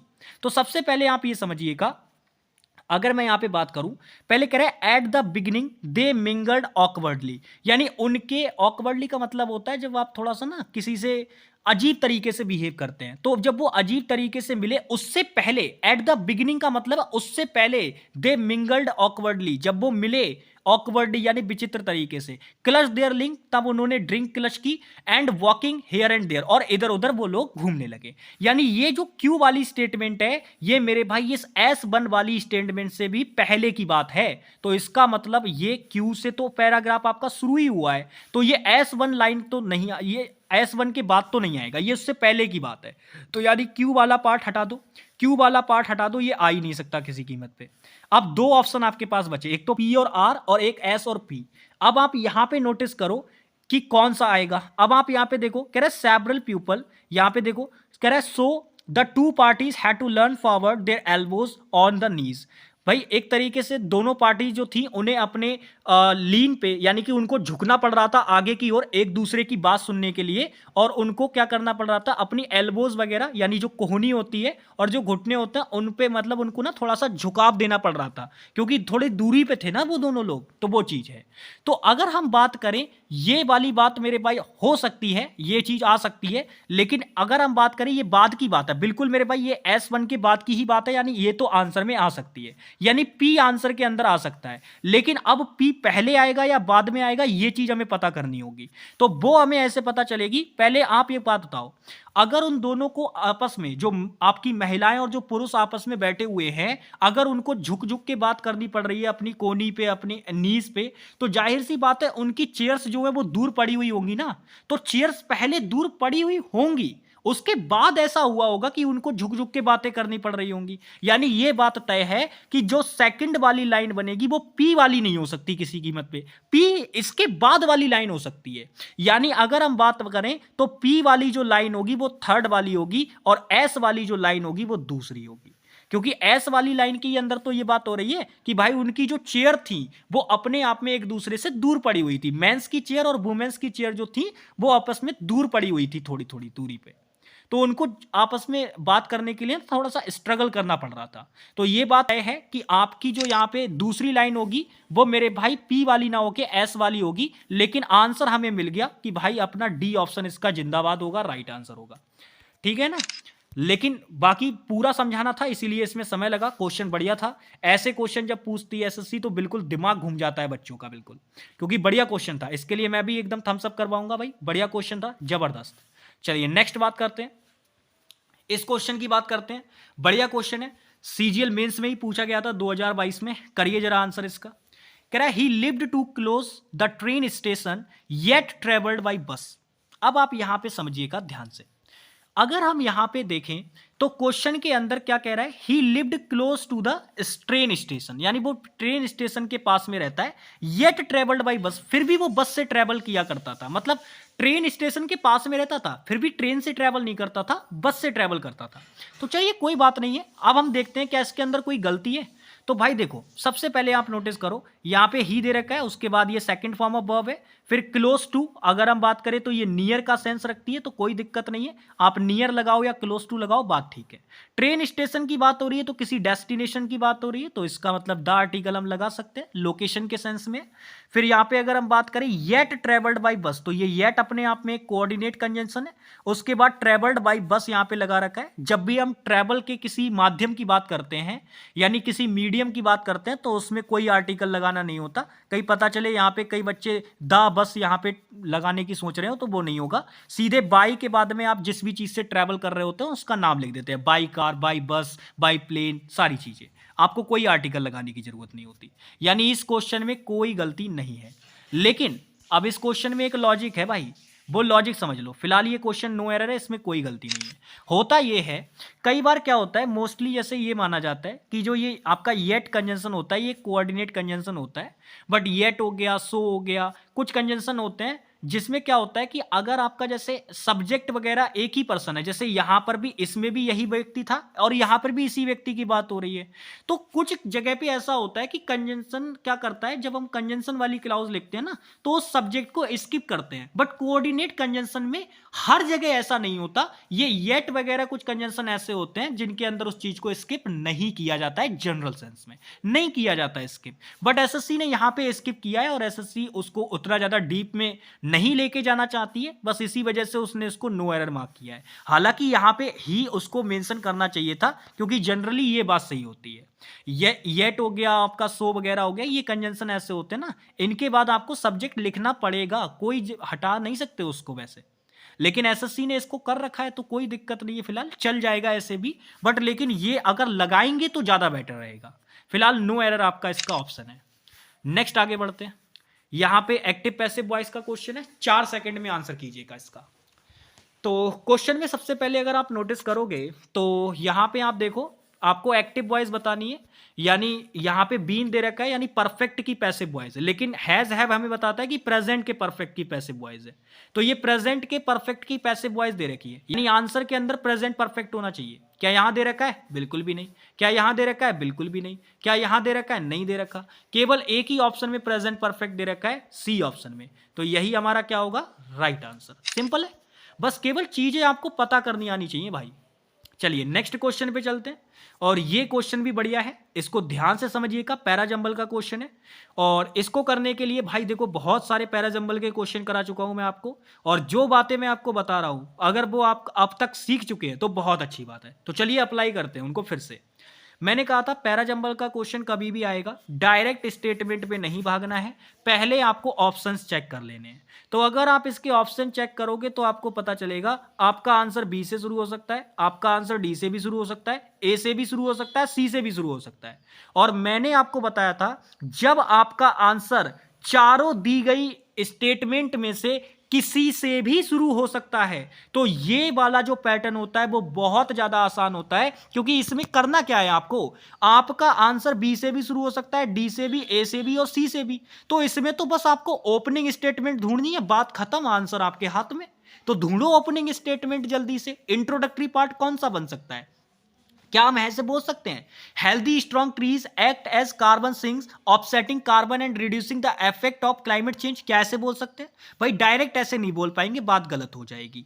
अब आगे देखो यहां पे, क्या हम ऐसे बोल सकते हैं, trees help to clean the air we breathe through their leaves and the bark, they observe harmful pollutants and release clean oxygen for us to breathe? बिल्कुल ठीक बात है, क्योंकि मैंने आपसे सीधे कहा था जो आपकी ओपनिंग स्टेटमेंट होती है वो इंट्रोडक्टरी पार्ट होता है, और यहां पे ट्रीज के बारे में इंट्रोडक्शन ही दिया गया है, यानी बस बात खत्म, हमारा आंसर आ गया बी ऑप्शन राइट आंसर है। यानी बी वाला ऑप्शन हमारा राइट आंसर है, जहां पे बी से स्टार्ट हो रहा है, क्योंकि इसमें बताया गया है ना कि ट्रीज जो है वो क्या करते हैं, तो ट्रीज के बारे में पूरी तरीके से इंट्रोडक्शन दिया गया है कि वो कैसे करके काम करते हैं, क्या सारी चीजें हैं। तो यानी कि बी आएगा, बी के बाद फिर हमें बताना होगा कि भाई अर्बन इन्वायरमेंट में क्या होता है, जो शहरी वातावरण है उसमें क्या होता है, जो ट्रीज होते हैं वो ऑब्जर्व करते हैं पॉल्यूटेड गैसेस को, लाइक नाइट्रोजन ऑक्साइड्स, ओजोन वगैरह होती है, कार्बन मोनोऑक्साइड होती है, और अपने उनके जो पार्टिकल्स होते हैं लाइक डस्ट वगैरह, उनको भी वो क्या करते हैं, अपने अंदर ऑब्जर्व कर लेते हैं, जिससे क्या होता है कि जो है एक तरीके से increasing level of carbon dioxide caused by deforestation. तो उसके बाद ये चीजें भी बता रहा है, और इसमें बता रहा है कि स्ट्रॉन्ग ट्रीज जो होते हैं वो ऐसे एक्ट करते हैं। यानी बी के बाद डी वाला आएगा, फिर उसके बाद हम सी वाली बात करेंगे, और उसके बाद लास्ट होगा ये वाली बात कि जो हेल्दी स्ट्रॉन्ग ट्रीज होते हैं वो काम करते हैं किस तरीके से, कार्बन को सिंक करने में, यानी कार्बन को कम करते हैं वो लोग। और प्लस दूसरी चीज अगर हम बात करें, ऑफसेटिंग करते हैं, यानी कार्बन को खत्म भी करते हैं, उसको न्यूट्रलाइज कर लेते हैं। और दूसरी चीज अगर हम बात करें तो मेरे भाई उसको रिड्यूस करने का काम भी करते हैं। जो क्लाइमेट में चेंज हो रहे हैं, जो वातावरण में जो परिवर्तन आ रहे हैं, तो उनके इफेक्ट को भी कम करने का काम करते हैं। तो हमें इतना ज्यादा पढ़ने की जरूरत ही नहीं पड़ती, अगर हमें सिर्फ केवल जो चीज मैंने आपको बताई अगर वो आपको पता होती, तो आप विद इन सेकंड इसका आंसर निकाल सकते थे, बी ऑप्शन। बच्चे इसको पढ़ते रह जाते, लेकिन आप विद इन सेकंड आंसर निकाल के ले जाते। चलिए नेक्स्ट बात करते हैं। अब हमारे सामने आ रहा है एक क्लोज टेस्ट, छोटा सा क्लोज टेस्ट है, आसानी से आप इसको कर लेंगे। बस वही चीजें, जितनी स्टेप जिस चीज के लिए बताई गई हैं, चाहे वो आपके रीडिंग कॉम्प्रिहेंशन के लिए हो, चाहे वो आपकी पीक्यूआरएस के लिए हो, चाहे वो आपकी मेरे भाई आपका क्लोज टेस्ट के लिए हो, जो चीजें मैंने बताई हैं, जो स्टेप्स बताई हैं, उन पे जो बच्चा टिका रहेगा वो आसानी से काम को कर ले जाएगा। चलिए बात करते हैं। तो सबसे पहले मैंने कहा था जब भी आपके सामने कोई भी क्लोज टेस्ट वगैरह आए तो आप ना पहले उसका थोड़ा सा पढ़ के ये देखा करो कि उसके अंदर किस चीज की बात हो रही है। तो चलिए पढ़ते हैं। कह रहा है the Maasais live in very beautiful part of Africa, they live on wide plains in southern and northern Kenya and northern Tanzania. Okay, फिर कह रहा है the area of miles of rolling grasslands on which you can find thorny bushes and rocky hills. The people move from one place to another according to the seasons, looking for grasses and other plants. फिर कह रहा है which their cattle can graze. ठीक है, they have no permanent home when they want to settle in a place for some. ठीक है, few families live for a week or months. चलिए भाई, तो बात करते हैं इसकी। तो सबसे पहले अगर मैं बात करूं तो यहाँ पे कुछ मसाइज की बात हो रही है, यानी कि अगर हम बात करें तो प्रजातियों की बात हो रही है कि वो ब्यूटीफुल पार्ट में रहती हैं अफ्रीका के, तो यहाँ पे उनकी जातियों की बात हो रही है, और उसी से रिलेटेड यहाँ पे सारी चीज़ें दे रखी हैं, और उनके बारे में बताया गया है कि वो कहाँ कहाँ रहते हैं, कैसे क्या करते हैं, सारी बातें यहाँ पे बताई गई हैं। ठीक है, तो चलिए अब हम बात करते हैं कि इसको कैसे सॉल्व करना है। तो सबसे पहले हम लोग बिल्कुल बेसिक चीज़ों को देखते हुए चलेंगे। तो यहाँ पे आपको ब्लैंक दे रखा है और मैंने आपको बताया था ब्लैंक को भरने का जो तरीका होता है वो बस ये होता है कि आपको उसके पास वाली मतलब जिस क्लाउज में वो ब्लैंक है आपको केवल उसी को देखना होता है। दोबारा से पूरा क्लोज टेस्ट पढ़ने की जरूरत नहीं होती, केवल आप उसी क्लाउज को देखोगे आपको आइडिया लग जाएगा। हाँ, अगर आंसर ना मिल पा रहा हो तब आप बैकवर्ड रीडिंग और फॉरवर्ड रीडिंग का सहारा ले सकते हैं। तो यहां पे अगर मैं बात करूं वेरी ब्यूटीफुल पार्ट, पार्ट अपने आप में एक सिंगुलर काउंटेबल नाउन है, यानी इससे पहले मुझे आर्टिकल ए या फिर एन लगाना पड़ेगा। तो आप मुझे बताओ क्या सम पार्ट बोल सकता हूं, दैट पार्ट बोल सकता हूं, देयर तो प्लूरल लेगा, सम भी प्लूरल काउंटेबल नाउन लेता है, तो ये तो आंसर हो ही नहीं सकते, आंसर ए बनेगा क्योंकि सिंगुलर काउंटेबल नाउन है। बिल्कुल बेसिक सा क्वेश्चन था ये तो। चलिए नेक्स्ट आगे बढ़ते हैं। अब ये सेकंड आया आपके पास। अब यहां पे बताओ कह रहे the area of miles of rolling grasslands. तो अगर मैं देखूं तो केवल यहां तक मेरी क्लाउज है और यहां से ये शुरू हो रही है। तो आप बताओ इसमें कौन सा आंसर आएगा। तो आप देखो ये सब्जेक्ट इसका दे रखा है, यानी ब्लैंक में आने वाला जो वर्ड है वो वर्ब होगा, लेकिन कौन सी वर्ब आएगी। देखो वर्ब अपने आप में आने वाली इंट्रांजिटिव वर्ब होगी, और सबसे इंपॉर्टेंट बात यह है कि मेरे भाई इंट्रांजिटिव वर्ब होगी और साथ ही साथ वो अपने साथ फिक्स प्रेपोजिशन ऑफ लेती होगी। तो क्या बताओ मीजर अपने साथ ऑफ प्रेपोजिशन लेती है। मीजर का मतलब होता है मापना, कंसीडर का मतलब होता है विचार करना, सराउंड्स का मतलब होता है जो चारों आसपास के चारों ओर जो चीजें होती हैं उनके लिए। तो मेरे भाई ये तीनों ही ये काम नहीं करती, केवल कंसिस्ट एकमात्र ऐसी वर्ब होती है जिसके साथ ऑफ प्रेपोजिशन आती है इनमें से। तो हमारा राइट आंसर क्या होगा, कंसिस्ट ऑफ। कंसिस्ट ऑफ का मतलब होता है से मिलकर कोई चीज बनती है ना जब, तब उसके लिए कंसिस्ट लगाते हैं। चलिए नेक्स्ट देखिए, थर्ड वाले ब्लैंक की हम लोग बात करते हैं।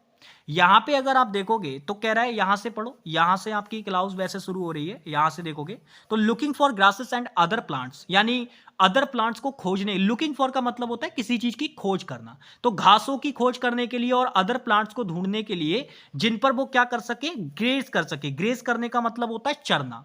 तो उनको ढूंढने के लिए वो क्या करते हैं, इधर उधर ट्रैवल करते हैं।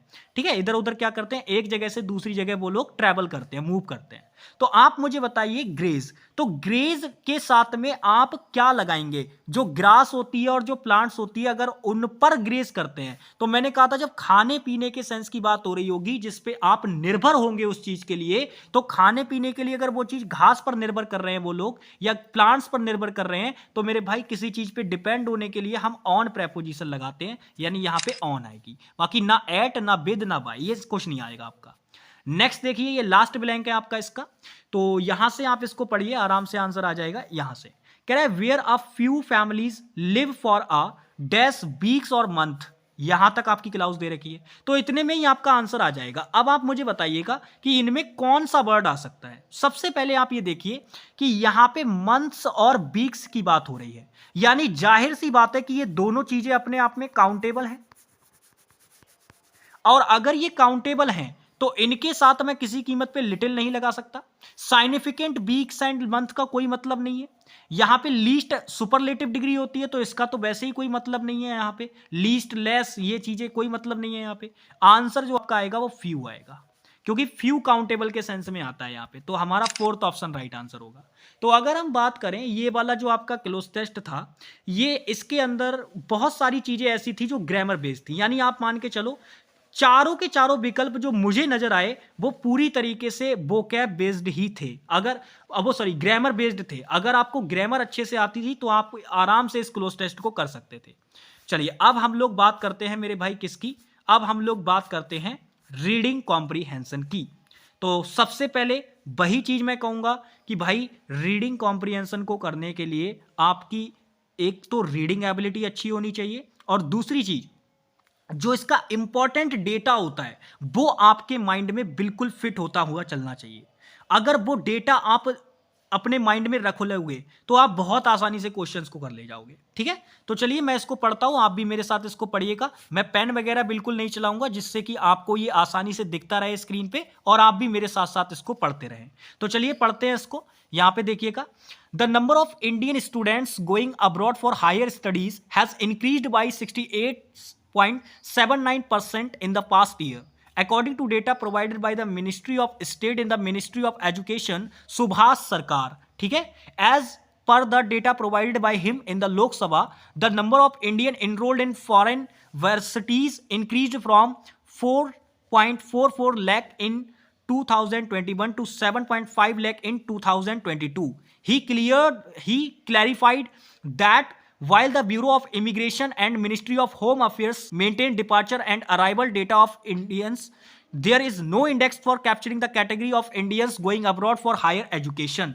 इसकी हिंदी भी निकाल सकते हैं, ऐसी बात नहीं है, बट उसकी जरूरत नहीं है, उसमें केवल बेवजह का टाइम ही जाएगा। मैं पहले ही बता रहा हूं, पीक जो आपका एक तरीके से ये आपका आरसी होता है, यानी जो रीडिंग कॉम्प्रिहेंशन वाला होता है, इसके अंदर बस दो ही चीजें लगती हैं। एक तो आपकी रीडिंग एबिलिटी स्ट्रांग होनी चाहिए, और दूसरा पॉइंट जो इसके अंदर इंपॉर्टेंट है वो ये है कि आपका डेटा को एनालाइज करने का पावर कितना है, यानी आप इंपॉर्टेंट चीजों को कितना अच्छे से पकड़ पाते हो। तो चलिए शुरू करते हैं, आगे देखते हैं। कह रहे purpose of Indians going abroad for higher education is captured manually based either on their verbal disclosure और the type of visa of the destination country produced by them at the time of immigration clearance, सरकार said, यानी सरकार ने ऐसा कहा है कि भाई ऐसी ऐसी चीजें होती हैं। According to the data provided by the ministry, the number of Indian nationals increased from 4.54 lakh in 2017 to 5.17 lakh in 2018। ठीक है भाई, यानी 2017 में इतना था, तो उससे 5,17,000 हो गया। कब तक मेरे भाई? ये आपका 2018 तक इतना हो गया। फिर आगे देखो, कह रहा है there was a significant increase in 2019 as well with 5.86 lakh students flying out of the country. However, during the COVID pandemic, the number of Indian nationals in foreign varsities saw a drastic dip as only 2.59 lakh students were registered. While the number of continued to remain low, it saw a slight increase in 2021 with 4.44 lakh registrations. However, the number has significantly jumped to 7.5 lakh in 2022. The increase in the number of Indian nationals jumped, ठीक है, abroad। उसके बाद देखो यहाँ पे कह रहा है इंडियन नेशनल्स, हाँ ठीक है, The increase in the number of Indian nationals abroad corresponds with the latest immigration reports from some of the popular study abroad destinations such as US, UK and Australia. For the UK, the immigration static reports, ये important point है, इसको note करते हुए चलना अपने mind में important point note करते हुए चलना। The immigration statistics reports it state that 12,07,131 visas were granted to Indian students in September, यानी सितंबर में 12,07,731 वीजा ग्रांट किए गए, ऐसी बात है यहाँ पे। फिर कह रहा है 2022 एन इंक्रीज ऑफ 93,470, यानी लगभग अगर हम बात करें तो 273% against 34,261 in 2019. Similarly, in the US, the number of Indian students has more than doubled, and the Open Doors Report 22 has predicted that the number of Indian students heading to America is likely to surpass those from China in 2022 to 2023. अब इस statement में, इस पूरे के पूरे reading comprehension के अंदर जो सबसे इंपॉर्टेंट चीज है वो बस डेटा है। जिस बंदे को वो डेटा समझ में आ गया होगा उसका क्वेश्चन कोई गलत नहीं करा सकता। चलिए शुरू करते हैं। सबसे पहला क्वेश्चन आप लोगों के सामने करिए जरा इसका answer. The passage is mainly about, यानी जो पैसेज ये था वो पूरा का पूरा किस चीज के बारे में था, आपको ये बताना है। तो क्या ये इमिग्रेशन के बारे में था इंडियंस का यूके, यूएस और ऑस्ट्रेलिया में? क्या Indians going to America for higher studies, क्या उस लिए था? क्या इंडियन इनरोल्ड अगर हम बात करें इन फॉरेन यूनिवर्सिटीज, क्या उसके लिए था? Indian going abroad for higher studies, क्या उसके लिए था? तो आप तुरंत बताएंगे कि भैया जी जो इंडियंस थे वो उनका हायर स्टडी के लिए, बाहर जाने के लिए रिलेटेड ये था, पूरी तरीके से उसी से रिलेटेड यहाँ पे बातचीत थी। तो यहाँ पे जो आंसर बनेगा वो क्या बनेगा? डी ऑप्शन, क्योंकि भाई वहां पे स्टडी से ही रिलेटेड तो बात हो रही थी, उसी के बारे में बताया गया यहाँ पे। हाँ, यूके, यूएस, ऑस्ट्रेलिया के लिए इमिग्रेशन की बात हुई थी, लेकिन उससे पूरा पैसेज कवर नहीं हो रहा है। पूरा मेनली उसमें बारे में बात बतानी है ना हमें, पूरे में किसकी बात हुई है? तो वो इंडियंस के बाहर जाने की बात हुई है अब्रॉड, इस अपनी हायर स्टडी के लिए। अब उसमें यूके, यूएस, ऑस्ट्रेलिया का भी जिक्र हुआ था, लेकिन उससे पूरा पैसेज कवर नहीं हो रहा, इसी वजह से आंसर डी ऑप्शन बनेगा। चलिए नेक्स्ट क्वेश्चन की हम लोग बात करते हैं। यहां पे कह रहा है इन 2029 how many Indian students went abroad, यानी 2019 में कितने स्टूडेंट थे जो अब्रॉड गए थे। अब आप बताओ, अब अगर डेटा पता होगा तो आंसर कर दोगे आसानी से, लेकिन अगर नहीं पता ना तो विद इन सेकंड जल्दी से वापस आओ और जल्दी से देखो। 2019 यहां था तो इस वाली स्लाइड में था 5.86, तो बस यही आंसर है हमारा। अब आप कहेंगे गुरुजी आपको कैसे एकदम से पता लग गया? अरे भाई इतनी जोर जोर से आपके सामने पढ़ रहे थे, क्या केवल पढ़ी थोड़ी ना रहे थे, उसको अनलेस भी कर रहे थे, करते हुए चल रहे थे, अनलेसेस भी करते हुए चल रहे थे उसका माइंड में कि हाँ ये डेटा यहां पे रखा हुआ है, अगर भूल भी गए तो तुरंत जाके वहीं पे देखेंगे सीधा। समझ में आ गई बात? तो ये काम आपको भी करना आना चाहिए। जरूरी नहीं है कि सारा डेटा आपको याद ही हो जाएगा, लेकिन आपको पता होना चाहिए कि कौन सा डेटा कहां पे रखा हुआ था। चलिए नेक्स्ट आगे चलते हैं क्वेश्चन पे। क्वेश्चन नंबर 36, इसमें बताइए, कह रहा है how do we know the number of students getting visas for study in UK. तो हम कैसे पता कर सकते हैं या हमें कैसे पता चलता है कि जो कितने नंबर ऑफ स्टूडेंट्स को वीजा मिला स्टडी में यूके के लिए, यानी यूके जाने के लिए कितने स्टूडेंट्स को वीजा मिला, ये हमें कैसे पता चलता है?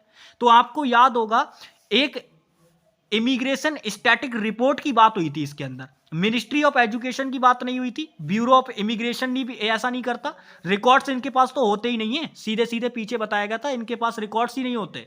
तो हमें वो पता चलता है इमिग्रेशन स्टैटिक रिपोर्ट्स के साथ, यानी हमारे क्वेश्चन का राइट आंसर क्या बनेगा? B option. बाकी आप इसको पीछे जाके देखोगे पता चल जाएगा। चलिए नेक्स्ट बात करते हैं। ये रहा क्वेश्चन नंबर 37, वीडियो पॉज करके इसका आंसर कीजिएगा। क्वेश्चन कह रहा है which of the following countries is not very popular with Indian students for studies, यानी क्वेश्चन ये कह रहा है कि इनमें से कौन सा देश ऐसा है जो कि पॉपुलर नहीं है इंडियन स्टूडेंट्स के लिए स्टडी के लिए, कौन सा है? तो आप अगर देखोगे इस पैसेज के अंदर यूके की भी बात हुई है, यानी ब्रिटेन की भी बात हुई, ठीक है। अगर हम बात करें यहाँ पे यूएसए की भी बात हुई, यहां पे अगर हम बात करें ऑस्ट्रेलिया की भी बात हुई, लेकिन यहां पे कहीं पे भी चाइना की बात नहीं हुई है। तो यही हमारे क्वेश्चन का क्या होगा? राइट आंसर होगा, यानी डी ऑप्शन हमारे क्वेश्चन का क्या होगा? राइट आंसर होगा। चलिए नेक्स्ट अब हम लोग बात करते हैं भाई, अब ये जो है वो अपने आप में एक और क्लोज टेस्ट है हमारे लिए, क्लोज टेस्ट बोल रहा हूं सॉरी, काफी देर हो गई, तो ये क्लोज टेस्ट नहीं है भैया, ये भी रीडिंग कॉम्प्रिहेंशन है, और ये भी एक बड़ी सी मेरे भाई एक स्टोरी टाइप की आपको दे रखी है। इसको जबरदस्त तरीके से मेरे साथ पढ़ना है, बढ़िया तरीके से पढ़ना है और बढ़िया तरीके से इसके आंसर्स करने हैं।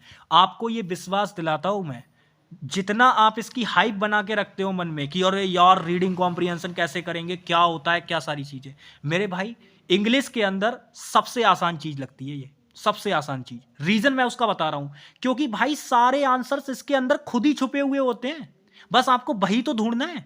ये क्लोज टेस्ट से भी आसान है एक तरीके से देखा जाए तो, क्योंकि क्लोज टेस्ट में तो आपको वो चीजें भी नहीं दी गई होती, ठीक है ना।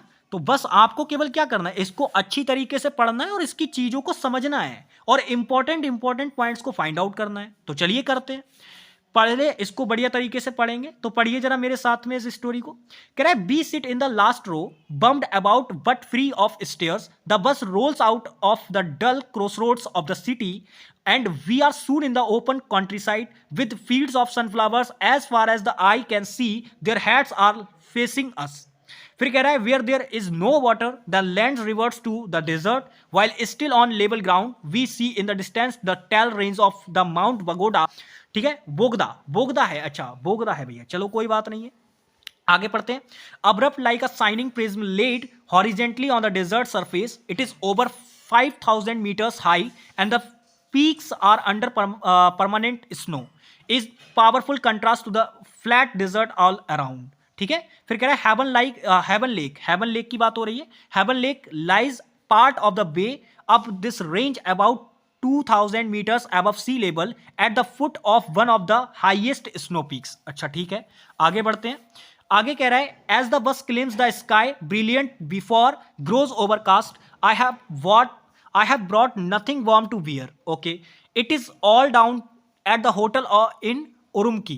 उरुमकी कोई जगह होगी भाई, उसमें होटल की बात कर रहा है। फिर कह रहा है रेन बिगेन्स टू फॉल, बारिश होना शुरू हो गई। फिर कह रहा है the man behind me is eating overpoweringly smelly goat cheese, यानी बकरे का जो एक तरीके से था मांस वगैरह वो खा रहा था उस टाइम पे, मेरे पीछे बैठा हुआ जो व्यक्ति था वो। फिर कह रहा है the bus Windows leaks inhospitably but reveals a beautiful view, we have passed quickly from the desert through arable land to pasture, ठीक है, and the ground is now green with grass. Okay, यानी desert से पास होके अब हम लोग कहाँ आ गए थे, ऐसी जगह पे आ गए थे जहां पे ग्रीन दिख रही थी, बिल्कुल घास वगैरह दिख रही थी अच्छी खासी। फिर कह रहा है the slopes dark with pine, a few cattle drink at a clear stream flowing past moss covered stones, it is a Constable landscape. फिर कह रहा है the stream change into the wild torrent, and as we climb higher I wish more and more that I had brought with me something warmer than the pair of swords that have served me so well in the desert. Okay, यानी बस मेरे पास कुछ भी नहीं था ऐसा जो मुझे गर्म रख सकता था, मैंने कुछ भी ऐसा ब्रॉड नहीं किया था, लेकिन मेरे पास केवल जो थी वो क्या थी, अ पेयर ऑफ सॉर्ड्स था, और जो कि मैंने पहन रखा था, जो मुझे डेजर्ट में बहुत ज़्यादा उसने सर्व किया, उसने मेरे लिए काम किया। यानी भाई वो अब शॉर्ट वगैरह पहन रखा था, तो शॉर्ट्स क्या करते हैं, शॉर्ट्स आपके डेजर्ट में तो आप जानते ही हो कैसा मौसम रहता है, दिन के समय पे ज़्यादा गर्मी रहती है वहाँ पे, तो वो सारी चीज़ें हैं। चलिए आगे बढ़ते हैं। The stream which we are told rises in the Heaven Lake disappears, यानी वो गायब हो गई, and we continue over slow ascent, और हम धीरे धीरे आगे बढ़ने लगे। फिर कह रहा है अबाउट नून, यानी लगभग दोपहर में, we arrive at Heaven Lake, और हम हेवन लेक पहुंच गए। तो यानी इस व्यक्ति की जो डेस्टिनेशन थी, जो ये लोगों ने काफिला अपना शुरू किया था, ये हेवन लेक जाने के लिए शुरू किया था। And look to for a place to stay at a foot, और हमने वहां रुकने के लिए एक जगह ढूंढी, which is a restaurant area, जो कि एक रिजॉर्ट एरिया था, ठीक है। फिर कह रहा है we get a room in a small cottage, और वहां हमें एक स्मॉल कॉटेज में रूम मिल गया। एंड आई एम हैप्पी, और मैं बहुत खुश हूं, टू नोट, ये नोट करके, that there are thick quilts on the bed, और वहाँ पे जो था वो बड़े बड़े बेड्स थे, उस बेड्स क्विल्ट्स में थे, बेड के अंदर, बेड के ऊपर बड़े बड़े क्विल्ट्स थे। क्विल्ट्स का मतलब होता है कंबल, कंबल टाइप के, ठीक है, वो चीज़ें थी वहाँ पे, बड़े मोटी मोटी थे, जिससे कि आराम से आपकी ठंड वगैरह रुक जाए। तो वो उनको देख के ना बहुत ज़्यादा खुश हुआ, क्योंकि अब वहाँ से जब निकला था, डेजर्ट वाले एरिया से निकला था, तब वो शॉर्ट्स पहना हुआ था नॉर्मली, तो शॉर्ट्स पहना हुआ था, तो उसको ठंड लग रही थी जब वो इस एरिया में आया। आपका जो हेवन लेक वाला एरिया इसमें जब आया तो उसको ठंड लग रही थी, बट लेकिन जब उसने देखा ना बड़े बड़े गद्दे टाइप के पड़े हुए बेड के ऊपर, जो उसमें जिसमें वो खुद को ढक ले, तो वो चीज़ देख के वो खुश हो गया बहुत ज़्यादा। तो ये आपका मेरे भाई इसका दे रखा है, आगे और भी है, बड़ा सा है आपका ये खूबी, तो इसको पढ़ते हैं आगे भी। फिर कह रहा है standing outside the cottage we survey our surroundings, Heaven Lake is long sardine shaped and fed by snow belt, ठीक है, from a stream and its head. The lake is an intense blue, surrounded on all sides by green mountains walls dotted with distant sea. As the head of the lake beyond the delta of the inflowing stream is a massive snow-capped peak which dominates the vista. It is part of a series of peaks that culminate, ठीक है ना, culminate a little out of view in Mount Bogda itself. फिर कह रहा है for those who live in the resort there is a small mess hall by the शोर।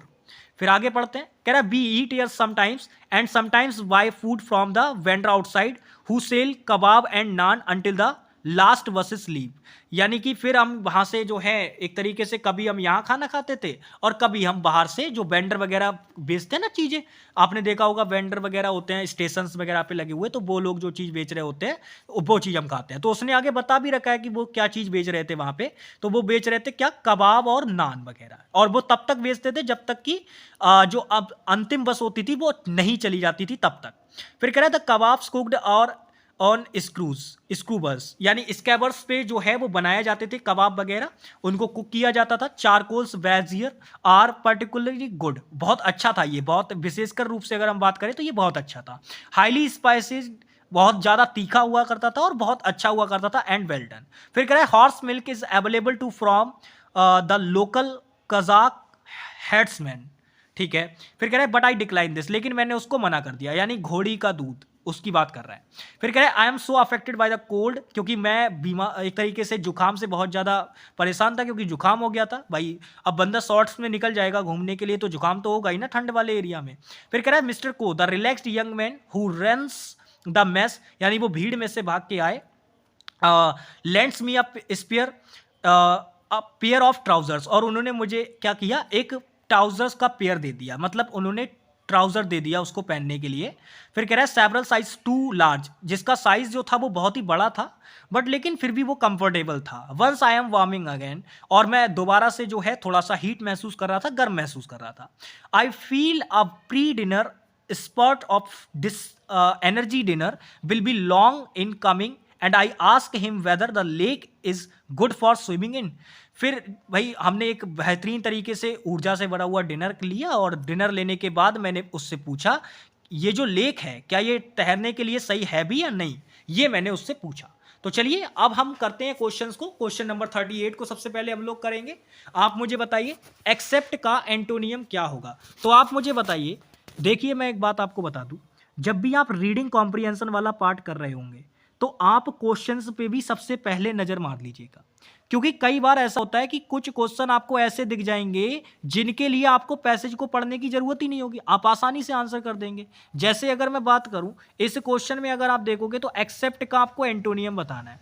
तो वैसे तो अगर आप नोटिस करोगे एक्सेप्ट का मतलब होता है स्वीकार करना। अब वैसे तो ये चारों के चारों वर्ड इसके एंटोनियम हैं, लेकिन हमने पैसेज पढ़ा है तो हमें उसका फायदा मिला है। हम जानते हैं ना तो रिजेक्ट वर्ड कहीं आया, ना रिफ्यूज का वर्ड कहीं आया, ना ही टर्न डाउन कहीं वर्ड आया। हाँ, एक जगह किसी चीज को डिक्लाइन करने की बात हुई थी, जहां पे एक तरीके से जो आपका ये नरेटर है इसको मेरे भाई घोड़ी का मिल्क यानी हॉर्स मिल्क इसको ऑफर किया जा रहा था, लेकिन वहां इसने इसको डिक्लाइन कर दिया, मना कर दिया। तो बस मेरे भाई हमारा आंसर मिल गया, यही आंसर है हमारा।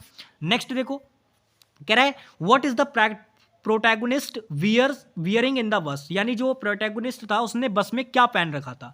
तो बस में भाई उसने क्या पहन रखा था, शॉर्ट्स पहन रखे थे। हाँ, उसके बाद जब वो अपनी डेस्टिनेशन पे पहुंच गए थे, जो उनकी लेक थी जिसमें वो जाना चाह रहे थे, जब वो उसमें पहुंच गए थे तब उसने ट्राउजर भी पहना था बाद में, ठीक है। लेकिन फिलहाल बस के अंदर अगर पूछे कि उसने क्या पहन रखा था तो भाई वो अ पेयर ऑफ शॉर्ट्स पहन रखा था, यानी आंसर हमारा क्या होगा, डी ऑप्शन।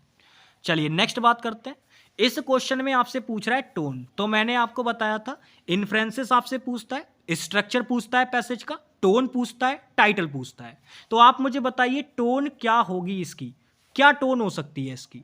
तो आप कहेंगे भैया जी देखो, इसमें अगर हम बात करें आपसे कह रहा है रोमांटिक, सरीन, एंग्री और एजिटेटेड, तो कौन सी टोन हो सकती है भाई इसकी।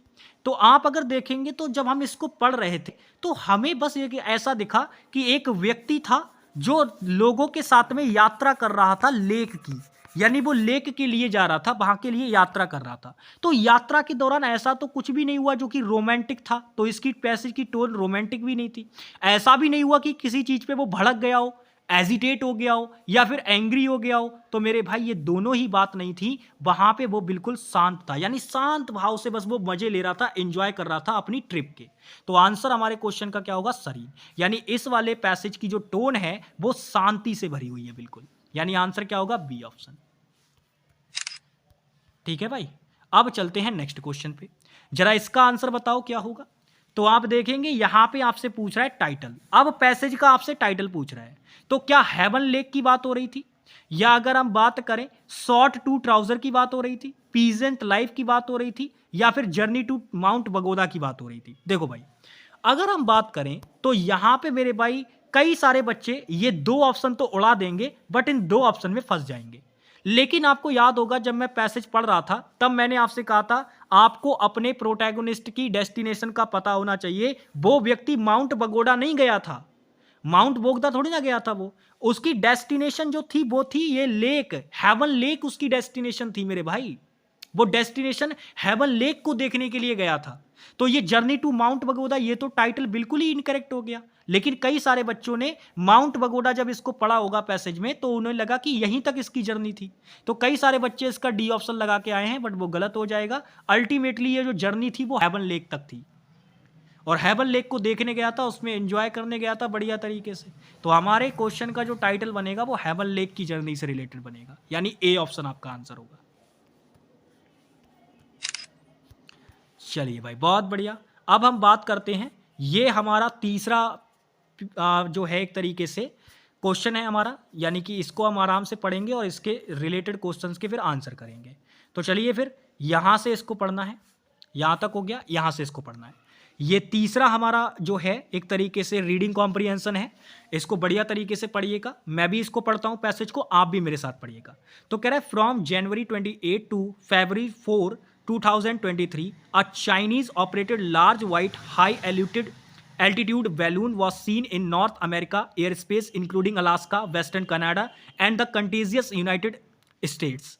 फिर कह रहा है the American and Canadian militaries asserted that the balloon was for surveillance while the Chinese government maintain it was a civilian meteorological research airship that has been blown off course. ठीक है, फिर कह रहा है एनालिटिस्ट जो थे said that the balloon's flight path and structural characteristics made it dissimilar from those which have typically been used for meteorological research. The US Department of State said that the balloon was capable of locating electronic.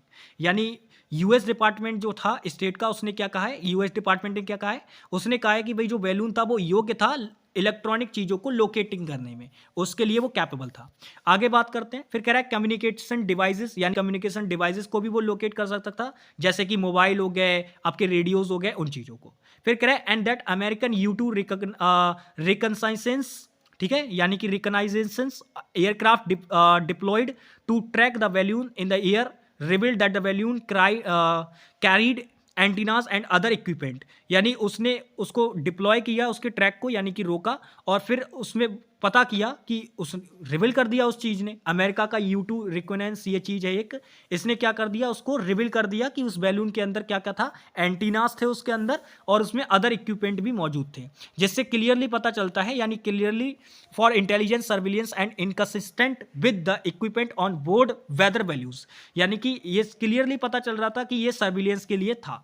ठीक है, फिर आगे देखो, कह रहा है the State Department said that the spy balloon was part of global Chinese military directed surveillance effort in which Chinese spy balloons have been flown over more than 40 nations in 5 continents. यानी इसमें सीधे सीधे state department ने ये कहा है कि ये जो बैलून था, स्पाई बैलून, ये पार्ट था किस चीज का, global Chinese military directed surveillance efforts का, जो कि चाइना के द्वारा चलाया गया था। और ये बैलून स्पाई बैलून था जो कि उड़ाया गया था कितने कंट्रीज के ऊपर, लगभग 40 कंट्रीज के ऊपर उड़ाया गया था, इनटू 5 कॉन्टिनेंट्स, यानी 5 द्वीपों में, ये महाद्वीपों में उड़ाया गया था मेरे भाई।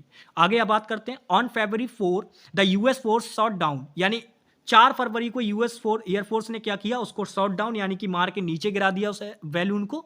और कहाँ गिरा था वो, over US territorial waters of, यानी जो यूएस टेरिटोरियल वाटर्स ऑफ था वहां पे वो गिर गया था, कोस्ट पे यानी बंदरगाह पे, कहां पे, साउथ कैरोलिना, तो कैरोलिना में वो जो है जाके गिर गया था। फिर कह रहा है on the order of US president Joy Biden, तो इसका जो ऑर्डर था वो किसने दिया था, जॉय बिडेन ने दिया था। आगे बात करते हैं, डेब्रिस, डेब्रिस का मतलब होता है जो वेस्ट मटेरियल होता है किसी चीज का, तो फिर कह रहा है debris from the wreckage was recovered and sent to the FBI laboratory in the Quantico Virginia for analysis, यानी उसका जो डेब्रिस, यानी जो भी उसमें जो एक तरीके से मलबा वगैरह मिला, उसको रिकवर किया गया और उसको भेज दिया गया FBI में, लेबोरेटरी जो थी FBI की, उसमें भेज दिया गया, कहाँ, क्वेंटिको वर्जीनिया, एनालिसिस के लिए। फिर कह रहा है the incident increase US China tension, यानी इस घटना ने क्या किया, चाइना और एक तरीके से यूएस के बीच में टेंशन को बढ़ा दिया। फिर कह रहा है the incident prompted US Secretary of State Antony Blinken to delay the diplomatic visit to Beijing, which was said to be his first since 2018. It also further strained Canada-China relations as Canada summoned to the Chinese ambassador because of the violence of Canadian airspace. Okay. फिर कह रहा है on February 3 the US Department of Defense announced that the second Chinese balloon was passing over Latin America. फिर department of America का जो था, यानी कि द यूएस डिपार्टमेंट जो था डिफेंस का, उसने अनाउंस किया कि एक दूसरा बैलून, चाइनीज बैलून फिर से पास कर रहा था ओवर लैटिन अमेरिका के ऊपर से, which China also set belong to it, जिसमें चाइना ने फिर से कहा कि वो उन्हीं से बिलोंग करता है, उन्हीं का है। फिर आगे देखो, कह रहा है on February 10 the air force shot down another aerial object over US territorial at the order of president Biden, तो प्रेसिडेंट बिडेन के ऑर्डर पे उसको फिर से मार के गिरा दिया गया, यानी जो दूसरा बैलून उड़ाया गया था उसको भी मार के यूएस टेरिटरी के अंदर गिरा दिया गया प्रेसिडेंट बिडेन के ऑर्डर पे। आगे अब हम बात करते हैं, सबसे पहले तो आप मुझे ये बताओ, जब आपने ये पैसेज पढ़ा तो आपको इस पैसेज को पढ़ने के बाद क्या क्या समझ में आई। तो आप कहेंगे भैया जी इसके अंदर बात हमें ये समझ में आई कि चाइना ना इसके अंदर कुछ हरकतें कर रहा था। चाइना हरकतें ये कर रहा था कि वो बैलून्स जो है उड़ा रहा था देशों के ऊपर, और उन पे क्या कर रहा था, निगरानी रखने की कोशिश कर रहा था। ठीक है, तो वो चीज़ें हैं। तो सबसे पहले अब हम बात कर लेते हैं चाइना वगैरह, यूएस वगैरह के बारे में, इसमें है अमेरिका वगैरह के बारे में, उसी से रिलेटेड है, उन्हीं के बीच में कुछ तनाव भरी कुछ बातें हुई हैं, तो उन्हीं से रिलेटेड ये आपका पैसेज है। फिलहाल मैं आपको बता दूं ये सीजीएल मेंस 2022 का पेपर है, और आप समझिए ये आपका फरवरी या शायद मेरे ख्याल से मार्च को हुआ था, शायद 2 मार्च को ये पेपर हुआ था मेरे भाई, और आप ये मान के चलो इसमें 4 फरवरी तक की न्यूज़ है, तो आप देखो कितना करंट का आर्टिकल इसमें रख दिया है एसएससी ने उठा के। तो चलिए कोई बात नहीं, फिलहाल हम क्वेश्चंस को करना शुरू करते हैं। सबसे पहले हम बात करते हैं कि यहाँ पे कंटेजियस वर्ड का आपसे मीनिंग पूछा है, तो मैंने फिर से वही बात कही थी, जब भी आप रीडिंग कॉम्प्रिहेंशन कर रहे होंगे तो मेरे भाई कुछ क्वेश्चन ऐसे होते हैं जिनका आंसर आप पैसेज को बिना पढ़े भी कर सकते हैं। अब आप मुझे बात बताइए, कंटेजियस का मतलब होता है वो चीज जो बिल्कुल एकदम लगी हुई हो, बिल्कुल जुड़ी हुई हो। कंटेजियस एक संक्रामक के सेंस में होता है, ये कॉन्टिग्यूस है। तो मेरे भाई ये जो ऐसा होता है ना, जो चीज बिल्कुल एडजेसेंट होती है, बिल्कुल एकदम ज्वाइंट होती है, बिल्कुल जुड़ी हुई होती है, पास पास। जैसे ये मैंने इंडिया बना दिया, ऐसे करके मैंने इंडिया का कुछ थोड़ा सा हिस्सा बना दिया, और मैंने ये इसके पास के देश बना दिए, जैसे नेपाल, भूटान वगैरह। तो ये हमारी एडजेसेंट कंट्री है, इनको कॉन्टिग्यूस कहा जाएगा। तो मेरे भाई एड ज्वाइनिंग हमारे क्वेश्चन का राइट आंसर होगा, यही हमारे क्वेश्चन का राइट आंसर है। इसी का मीनिंग होता है कॉन्टिग्यूस, यानी वो चीज जो बिल्कुल आपके पास में है। बाकी अगर मैं इस क्वेश्चन का आंसर अपनी कॉनोटेशन से बताऊं तो उससे भी आ जाएगा। भाई ये 3 वर्ड सेम मीनिंग कर रहे हैं। स्प्रेडिंग का मतलब होता है फैलाने के सेंस में, यानी दूर करने का सेंस आ रहा है। फार ऑफ का मतलब भी दूर करने का सेंस आ रहा है। सेपरेटेड का मतलब अलग करना, मतलब दूर करने का सेंस आ रहा है। और जब तीनों ही वर्ड में दूर करने का सेंस आ रहा है, तो ये तीनों ही वर्ड नेगेटिव कॉनोटेशन के मतलब आंसर हो ही नहीं सकते, क्योंकि हमारा वर्ड पास के सेंस में है, ये पॉजिटिव कॉनोटेशन का वर्ड है। और इसका मतलब पूछा है तो वो भी इसका मतलब सिनोनियम, तो वो भी पॉजिटिव कॉनोटेशन का वर्ड होगा। केवल एक ही वर्ड दे रखा है, तो यही हमारा क्या होगा, राइट आंसर होगा। बात खत्म। चलिए नेक्स्ट आगे बढ़ते हैं। ये क्वेश्चन नंबर 43 है। आपको दी गई नीचे स्टेटमेंट पढ़नी है और आपको बताना है कौन सी स्टेटमेंट करेक्ट है। चलिए सबसे पहले पढ़ते हैं। कह रहा था US air force shot down the Chinese balloon over US territorial water, यानी यूएस आर्मी जो एयरफोर्स थी उसने शॉट डाउन कर दिया था चाइना का balloon over US territorial waters. ठीक है भाई, बिल्कुल ठीक है। फिर कह रहे tension between China and US have increase and the visit of the US secretary of state Beijing to have been postponed. अब इस क्वेश्चन के बारे में थोड़ा सा समझिएगा। देखिए मैं आपको बताता हूं, यहां पे अगर हम बात करें इस क्वेश्चन का जो राइट आंसर बनेगा वो क्या बनेगा, वो आप समझिएगा। यहां पे आप अगर देखोगे तो आपको 4 ऑप्शन दे रखे हैं। पहला कह रहा है ए ट्रू है लेकिन बी गलत है, यानी ए वाला सही है और बी वाला गलत है। क्या ऐसा है? तो मैं आपको जानकारी के लिए बता दूं, ये दोनों ही बातें सही हैं। अगर आपने पैसेज ध्यान से पढ़ा होगा तो आपको बिल्कुल पता होगा, जब यूएस एयरफोर्स ने चाइना का बैलून शॉट कर दिया था, यानी उसको गिरा दिया था, तो चाइना और यूएस के बीच में टेंशंस बढ़ गई थी। तो भाई बिल्कुल ठीक बात है। और यूएस सेक्रेटरी की जो मीटिंग थी बीजिंग के लिए, वो भी पोस्टपोन कर दी गई थी। तो ये दोनों ही स्टेटमेंट ठीक है, यानी ना तो आंसर ए बनेगा ना आंसर बी बनेगा।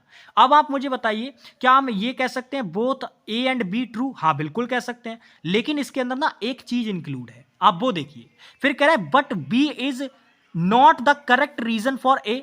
फिर कह रहा है यहां पे and B is the correct reason for A. तो आप एक बात मुझे बताइए, इस क्वेश्चन का आंसर आप कैसे कह सकते हैं? आप मुझे बताइए रीजन क्या था। रीजन ये था कि भाई यूएस एयरफोर्स ने चाइना का बैलून क्या कर दिया था, शॉट डाउन कर दिया था। तो पहली वाली स्टेटमेंट के अंदर रीजन है और दूसरी वाली स्टेटमेंट के अंदर उसका रिजल्ट है, यानी उसका परिणाम है। तो मेरे भाई एक तरफ कारण दे रखा है, एक तरफ परिणाम दे रखा है। तो आप मुझे एक बात बताओ, रीजन आपका ए वाली स्टेटमेंट के अंदर है, तो आप फॉर ए कैसे कह दोगे भाई कि भाई बी जो है वो परफेक्ट रीजन है ए के लिए? भाई रीजन ये खुद है, आप इसको रीजन ए के लिए कैसे बोल दोगे? तो ये वाली बात तो गलत हो गई, इसीलिए एसएससी ने इसको आंसर भी नहीं दिया। बट लेकिन यार थोड़ा सा समझो यार, थोड़ा सा समझो बात को, थोड़ा ठीक से टाइप कराओ ना चीजों को यार। यहां पे ये इधर होता और ये इधर होता तब बात सही बनती, लेकिन इसको तो उल्टा कर दिया इन लोगों ने। बट कोई दिक्कत नहीं, फिलहाल इसका आंसर जो माना गया है वो ये वाला माना गया है। ठीक है, सी वाला आंसर माना गया है इसका। करेक्ट रीजन अगर आपको बोलना था, अगर आपको डी वाले ऑप्शन को आंसर बनाना था, तो आपको ये करना था, आप ए वाली बात को इधर लेके आते और इस बी को इधर लेके जाते, तब आपका करेक्ट ऑप्शन डी बन जाता बहुत आसानी से, कि भाई ए जो है वो एकदम करेक्ट रीजन है बी वाली बात का, क्योंकि ऐसा होने पर ही तो ऐसा हुआ। लेकिन इसका आंसर एसएससी ने क्या माना है, सी वाला ऑप्शन। बाकी एक बार मैं चेक कर लेता। ठीक है भाई, जो ये सी वाला पार्ट है यही हमारा इसका क्या होगा, राइट आंसर होगा। बाकी आगे चलते हैं नेक्स्ट क्वेश्चन, और ये लास्ट क्वेश्चन है। 45 क्वेश्चन आपको इसमें देखने को मिले बढ़िया तरीके से, आई होप आपको समझ में आए होंगे। चलिए ये लास्ट क्वेश्चन है, इसका आंसर करिए। कह रहा है हाउ डिड मेक श्योर, मतलब यूएस ने ये कैसे श्योर किया that the balloon flying over it's territory, जो कि उसकी टेरिटरी के ऊपर से उड़ रहा था, यानी उसके एक तरीके से जिसमें वह शासन करती है, जिस जगह पे वो चीज़ मौजूद है उसके क्षेत्र में जब वो चीज़ उड़ रहा था, वो बैलून जो उड़ रहा था, तो उसने कैसे ये चीज़ मतलब मेक श्योर की कि वो जो बैलून है वो एक स्पाई बैलून है, उसको कैसे उसने मेक श्योर किया। तो उसको कैसे मेक श्योर किया गया था पता है? क्या उसको एफबीआई लैब में कंफर्म किया गया था? बिल्कुल भी नहीं। क्या उसको सैंपल मिला था और उसको लैब में चेक किया गया था? बिल्कुल भी नहीं। क्या एनालिसिस स्टडी ने बताया था उसका फाइनल पैटर्न ऐसा कहा था? देखो उन्होंने इसको एनालाइज तो किया था, लेकिन उन्होंने इसको ये नहीं कहा था कि ये स्पाई बैलून है। तो इसका मतलब आंसर इसका बी भी नहीं बनेगा। हाँ, एनालिस्ट जो थे उन्होंने स्टडी किया था और उन्होंने बताया था कि जो वो बैलून है वो मेट्रोलॉजिकल काम के लिए यूज नहीं किया जा रहा है, ये उन्होंने बताया था, लेकिन उन्होंने ऐसा नहीं कहा था कि वो स्पाई बैलून है। तो इसका मतलब अल्टीमेटली हमारे क्वेश्चन का राइट आंसर एक ही बचता है, फोर्थ वाला ऑप्शन। तो यही हमारे क्वेश्चन का क्या होगा, राइट आंसर होगा। तो आशा करता हूं मेरे भाई कि आपको ये चीज समझ में आई होगी। बाकी बढ़िया तरीके से आप इसको जो है समझिएगा और बढ़िया तरीके से इस क्लोज टेस्ट को और इस पूरे के पूरे सेट को लगाइएगा।